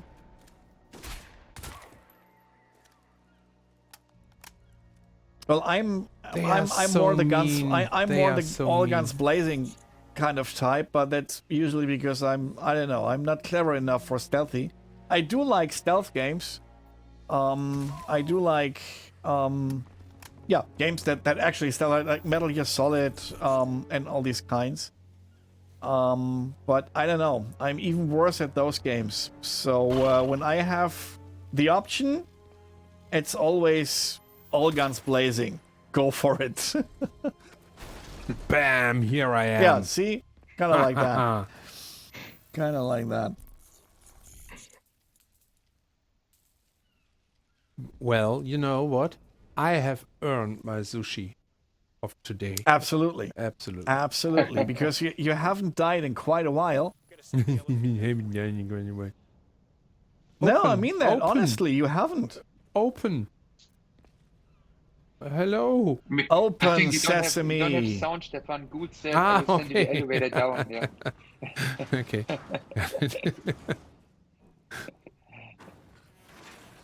Metal Gear Solid is not an FPS. Yeah, that was exactly my point. It's more a stealth game. It's completely different. I wasn't referring to. Maybe I phrased that a bit bad. I wasn't referring to only FPS games, but different, like the stealth genre in general. That in that case definitely doesn't work like an FPS. But yeah, this is why I'm even worse in Metal Gear Solid, because you can't go all guns blazing in Metal Gear Solid because it's just not that kind of game. Something like that works better for me because well, you stock up your ammo and then off you go. Oh, wonderful. So somebody give Nick a reason to post a link quickly, so he can ban himself. Or maybe I should just. Oh well, she already permitted him. I was saying maybe I can just. I don't understand a word, but looks important. It just looks important. And look, you got lines and all these effects on your screen. That looks even more important. Thomas from Space Flower. Oh, look at that! A wild space flower appears. Space flower uses hello. It's very effective. Okay, that's a completely different game, but bear with me. It's late. I'm getting silly. What is this? And now he's recognizing that I'm not really Phoenix anymore. He's pointing a gun at you. Why is he pointing a gun at you? Yeah, because he now sees that I'm Alcatraz and not Phoenix anymore. Oh, Thomas is still at work. Wow. Have you... You can't... We need to talk. Okay, now he sees... So what's happening with your guy there? He just pointed a gun at you. Yeah. That's what we see in the tutorial at the beginning. Yeah, he has seen that you were on the chair and he checked your DNA and he noticed that you are not Prophet. Prophet, not Phoenix. The guy Prophet, yes, of the course. weapon there. And then he realizing now, since he's watching your videos, what really happened and why you now have the nanosuit, and now he's trying to understand the situation. Jesus, I can't do this anymore. I'm not some Spec Ops hard man like you. Now I can hear a like little Prophet bit. was. Yeah, by the way, I totally... that much of what? The story. Pardon? I totally love that voice when I don't know, is it the suit that tells you things like DNA acquired or stuff like that? I love the voice acting there. It sounds so cool. Hello, my beauty. So guys, by the way, can we check the setting in the options, the ray tracing? What's the state right now? Is it kind of lowest quality? Let me check. So yeah, advanced options, advanced graphics, ray tracing disabled. Maybe it's enabled. Let's say high, for example. I need to put it on full throttle. Depending on the graphic card he has. We will see. Ask that first. So what is right now? Is it RTX something? Yeah, it's RTX 2080, I guess. Or 20. Should be okay. 2080 should be able to handle that. And the resolution you're playing right now? Ah, yeah. I think it's 1080p. Okay. Okay, should work. Yes. Oh, you can see reflection of yourself. On the TV, you should see yourself. Oh, look at that. You even got lens flare, those lens reflection thingies. Oh, I love those. Oh, yes. There we are. But it's indeed a little bit slower. to play. Yeah, it doesn't matter. It looks gorgeous. So keep it like that. Okay. I mean, this is personal preference, but I am personally, and this is totally personal preference, but I am totally willing to sacrifice the one or the other frame in a few seconds for having it just looking even more nicer. Oh, perfect. I'm a visual guy. I like it when stuff looks nice. It doesn't need to look fast. Just needs to look nice. You don't have to shoot enemies. Well, that then might be the advantage, because I suck at it anyways, no matter how many FPS I got, so I can do with less. But still, I do enjoy it. Well, of course, ideally like it that. should look nice and run fast. Yeah, it does. It does. I'm That's just difficult. kidding. It looks No, so no. amazing. No, it does. I'm just kidding because I cannot really move fast because I'm listening to him. The octopus can, by the way, probably outrun Prophet, at least underwater. I just don't have the process. I need to.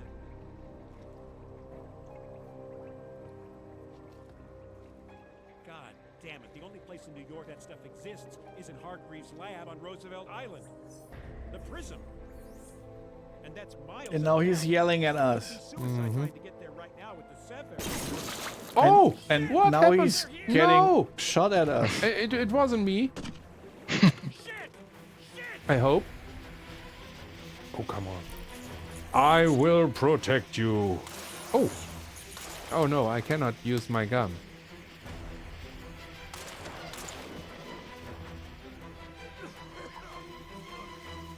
I'm sealing the doors. I'll take the fire escape. Get out there and hold them off. Defeat the cell squad. Yeah, not. Huh? Hey! I have to protect you. Where are you? And he's gone. Yeah, you're a fine protector. Funny guy. You're a fine protector, aren't you? Oh. Oh, look at Sorry, that. I wanted to open it.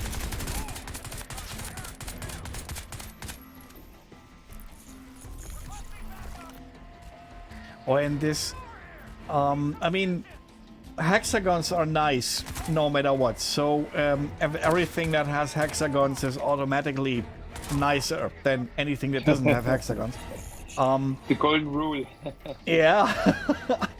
But these kind of effects, especially the cloak effect, when you can just see a bit of your contours, I really like that effect. It really looks pretty cool.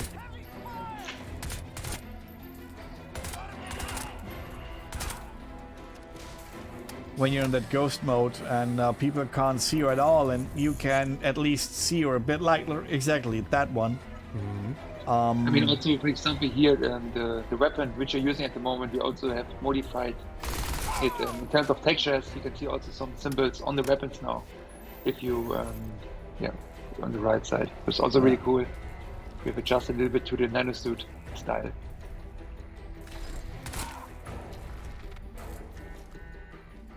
Oh, there's my bag. Yeah, there's your lady back. Here I am. Finally! Oh no! A gunship. Main objective. oh no! Main objective reached. Oh no! You got what's the happening? bag back. My bag. You got the bag back. That was the objective Ouch. of the game. Ouch. Ouch, ouch, ouch. But I guess we are about to see the aliens soon, right? Yes. I remember.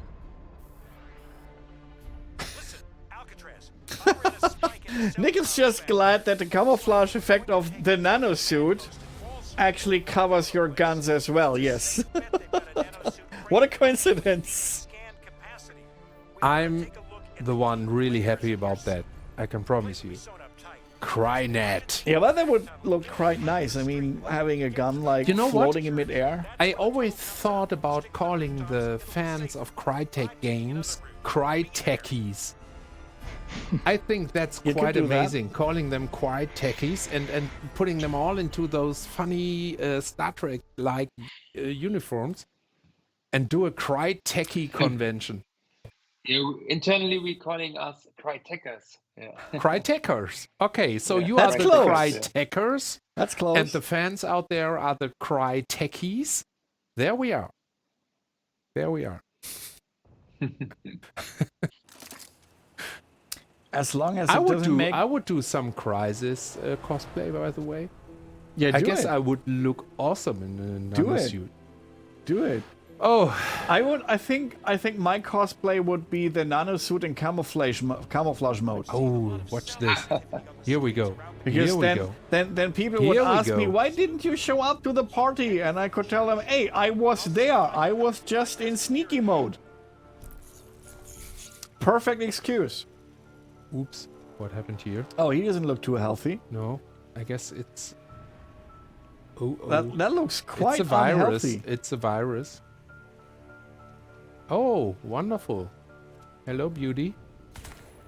I cannot kill him. Yeah, they are good, so you don't kill good people. Oh, okay. Yeah. Yeah. Hello, good man. Your weapons have Friendly fail fire is safes. disabled. Power kick. Okay. Your weapons have fail-safe mechanisms. Yeah, I cannot talk to him. So, Ah. So I mean, can't be talked to, has to be killed. yes. Well, that's one way of looking at things. Oh, there is my back again. Oh, there's pizza. And pizza. Hey, there's pizza. Pizza. Come on, Sadly, not your sushi, right? But Yeah. leftover pizza. We ordered some sushi because it cannot get cold. So, Oh, that's Yeah. a good point. Yeah, that's good.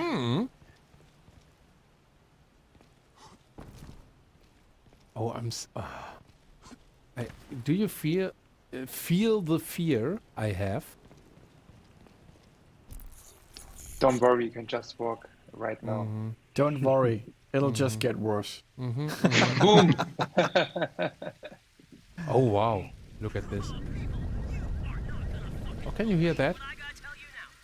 Hello, my friend.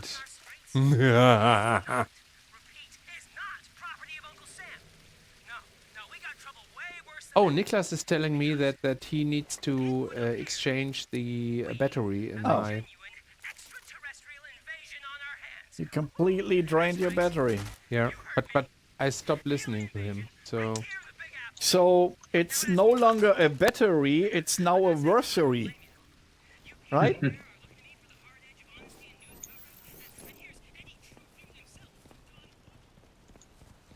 Ba-da-ba-dum.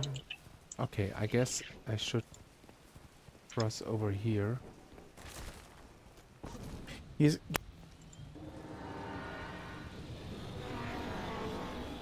Oh, aliens!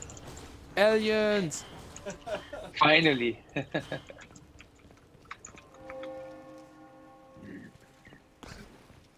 And now you're seeing you're in the conflict. So basically, I mean, the alien's not just fighting against you, right? It's also fighting against these cell soldiers. And now, if you're just going down, you will see you are in the middle of a conflict, and of course, then you need to fight against both. Yeah.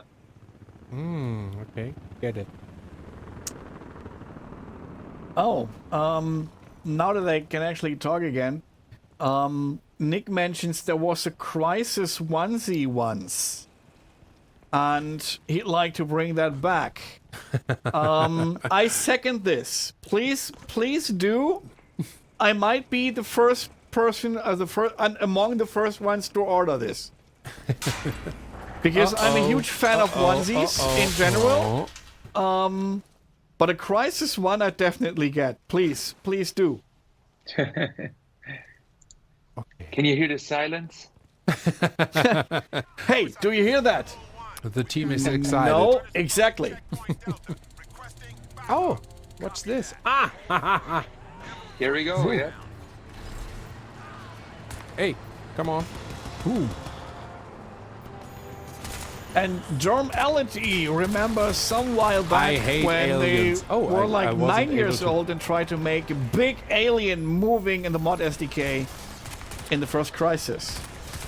Yeah, that's always the good times when you started modding stuff. I need quite some ammunition to kill that. I remember when I first started modding games. This was also my start into the journey into getting into game dev was modding existing games. Okay, and there's the aliens. To kill it. Finally, we got aliens. Onesies hype. Yes. Ooh. Yes. Onesies hype. Ooh. That's frightening. And now it's really tough to play this without being able to hear it. But yeah. Well, you can hear it a bit. At least I can. Oh, I have a teddy bear. Use wonderful. The teddy bear. It's the best weapon in the game. It's the most deadly weapon in the game. Exactly. Yeah. Throw the bear and one hits everything, even the helicopters. You just have to hit. Okay, it's so very now hard to hit with I'm it. really angry. I'm really angry about the aliens. Oh, I guess I killed them all. Of course, you're angry about the aliens. The aliens want to conquer your world. But for example, also here, Stefan, 1 point. If you would just wait in the corner, the aliens would fight against the cell soldiers. If you wait some minutes, you only have to kill some people, right? Okay, cool. Yeah, so stuff like this, right? You can adjust again the gameplay to that style, for example. Or you kill the aliens and then you have to kill the cell soldiers as soon as they can see me, they attack me too, yeah? Okay, got it. Yeah. Okay. Boom. Since the chat doesn't have any, I just had one, and I'm talking about a question. Seeing all those buildings, since he's now in the kind of wide open, or at least he can see quite far, and seeing all those buildings in the far, how much did you cheat on those? Are those just basically cubes with a clever texture, or do they actually have some kind of geometry? Depending on if something is inside the building, right? For example, if you would have the chance or the power to use a fly mode in the game, you would see in areas which you should not see in the corner of the building. If you fly behind this building, everything is empty. You only see let's see a wall of textures, and behind that there's nothing. But for example, here there are also buildings which you need to go in. Of course, there's also geometry and width areas and objects included, which will get rendered differently, because again, you need to save performance. It doesn't make sense to have a building which is a kilometer far away, have the same quality and the texture size like the building which is in front of you, right? Yeah, otherwise, that was again, exactly my question. GPU memory here. Exactly, that was exactly my question. Thank you. That depends from the type of the game. Let's say this is kind of, if game is kind of story driven, you kind of go through the story, and by the story you will never visit some faraway skyscrapers. Yeah. There's no point to spend time, efforts to make it complete inside. But of course, areas important for gameplay, for the story, they are fully built with all the scale, all the details. Absolutely true. You said Pardon? Yeah, I just want to say, as Vlad mentioned, if you're using an open world game now as an example, you're working with transitions, right?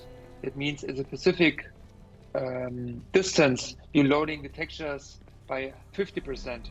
If you come closer, the textures get loaded by 75% of the area. And then if you're very close, you don't see the transition. So that's just the goal of the technology. You're coming closer to an object. It looks always good for you because in a far distance, it's not clear for you. So it can be blurred. And if you're going closer, it's more sharper, right? Yeah. And with the technology in place, in the performance improvements you're making, you're working with that system to making sure you can see something far away, you can reach that point, and it still looks great if you reach the point. Yeah. Also, let's say some building which is you see far away, but then in the game, let's say in the end of the, like after 20 minutes, you have to reach and enter inside. And in the beginning, all the contents of this building will be deactivated, not loaded, not existing, because it makes no sense to have them, and it's better to free the resources, free the GPU memory for other things. But then as you come in closer, step by step it will be loaded, and there are multiple solutions for that. In many cases, engine itself decides that it needs to load something. But additionally, the level designer can specify like, okay, now you reached some point, we can activate next section of the level, for example. So together, level designer and technology, streaming in additional geometry, and this way, even objects which looks far away, it's just a box, empty box. But when you come closer, you can see the fully detailed building with all the internals. Makes absolutely sense. Cool. You said you just said that when you look at the other side of the building that you can only see from the far, you would see that there's absolutely nothing. Basically, yes. Even if it was modeled and prepared for visiting, Yeah. if you enable some debug mode, if you like cheat the engine, like saying, please don't, show me how it looks in reality, you can fly there, you will see just emptiness, basically, or empty boxes. The actual follow-up quest. Pardon? Yeah, so that's again, we talk about level design, right? Yeah. So in that case, you also need to make sure in every area, in every angle, you should not be able to see the emptiness behind some kind of the buildings, right? Because otherwise you would see behind the wall there's just empty world. Yeah. That of course you should not experience. Even if you need to make sure, if you, for example, here you have a high tower, and if you are on that tower, you should still not able to see an empty world behind something. So yeah, also then from level design, of course, it's the job to make sure that everything is looking still good. It doesn't matter on which position you are. Makes absolutely sense, yeah. But one thing I still want to ask, is there really absolutely always absolutely nothing, or did you hide a few Easter eggs like a little sign that just says you're not supposed to be here? But to phrase it a bit differently, are there, and it's okay if you just make this as a yes or no. No, so are there any Easter eggs? No, there are not. Let me Okay. explain. So, so you're working with invisible walls, yeah? And an invisible wall, I mean, you still have the chance to see, for example, let's say you're seeing a gate. Of course, you can drive the car front of the gate, you can put a box on the car, you can put another box on the car, and so on. And then you think you can jump over it, but you see, no, it's not possible because there's an invisible wall. And this, for example, is also used very often in this kind of games. That is making sure you're not able to reach areas which you should not supposed to be at the end. But for Crysis, yeah, as I mentioned, since we have these kind of areas, we have many Easter eggs here in the game, and also many funny ones. Okay, so you do have Easter eggs. Feel free to experience them, but I don't want to then spoiler you now. All right. Yeah. Cool. How detonate? How do I detonate this thing? Oh! Push the button. That was easy. Wait, you already did it? Yeah. I'm really good in letting things detonate. I mean, that was... Stay down. It's better for you, my friend. I didn't really see the boom. But did you see the smoke, right? Yeah, the godlike Stephan. He can blow things up without even seeing the explosion and especially not dying. Hey, come on. And there's something with his about ears. Okay, my headphone is getting Stephan empty, is not hearing the voices in his head anymore, and usually that's a good thing for people, but in this case, maybe not so much. Do you need like something from me? the magician in the back you all can't see. He looks like he's close to giving up. Because he has to deal with children like us. Okay, I just kind of received regret some of the his life choices, maybe. that we slowly but surely have to come to an end, right? Oh, do we? Yes. But Well, there's no always problem sushi. because I guess I just finished the game. you Yeah. know? You're Yeah. through. I could continue playing this for hours, as you can see. So Yeah, but with good reason. And I mean, what this clearly demonstrates, you wanted to jump into the game for a quick bit to show on stream what the game looks like and kind of just to demonstrate the game. But what happened is you got stuck. You just didn't want to. You didn't want to stop playing, and this is exactly the effect a good game should have on you. yeah, it definitely Because has. then it's fun and it catches you and you just want to continue because it's such a great experience, and that's what makes a great game. So, gentlemen, Start your engines. yes, let's come to an end. Oh, that's a nice truck. But I guess I will simply Shoot the tires off the truck stay in the office and just play. because you can.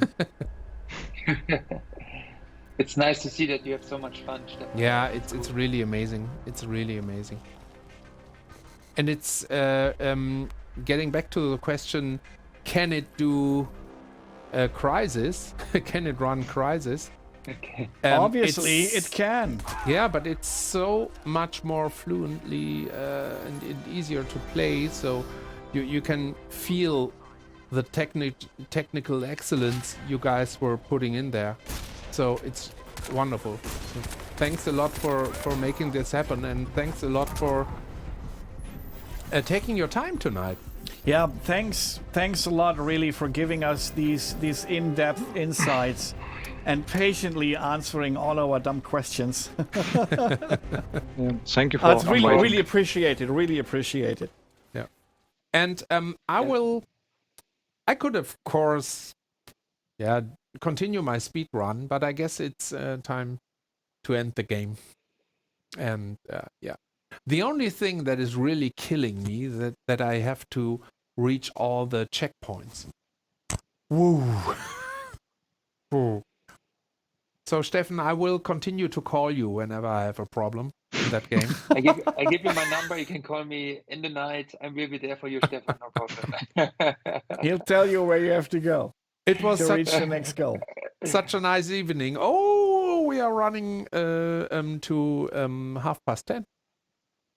Whoa. I thought we were something an hour before, so had a good time, obviously. So see, time flies when Yeah. you have fun, and you obviously didn't notice the time flying. So yeah, again, that totally speaks for the game. So, thank you all out there for watching us tonight. If you like what we did, please give us a follow so you don't miss the next edition of our Game Dev show here Right. and all the other wonderful things we do on this channel. A big thank you to Stefan and Vladimir. It was a pleasure meeting you, and it was a pleasure having you in the show. And also a big thank you to my co-host, Michael. Oh, thank you. My pleasure. Thanks for joining me tonight. And also a little applause to the tech team behind the camera. Yes, absolutely. Niklas, Absolutely. Sebastian. Quite well done. This is a running gag. as you can see. So, gentlemen, it was a pleasure. We are over and out. Stay See you safe. next time. Bye-bye. Okay. Thank you very soon. much for the invitation. Have a good night, Bye-bye. everyone. Bye-bye. Take care. And everybody out there, buy that game. It's worth it. All the games. Yeah. Not that game, all the What more remastered. proof do you need? So, see you. Bye-bye. Bye. Bye bye.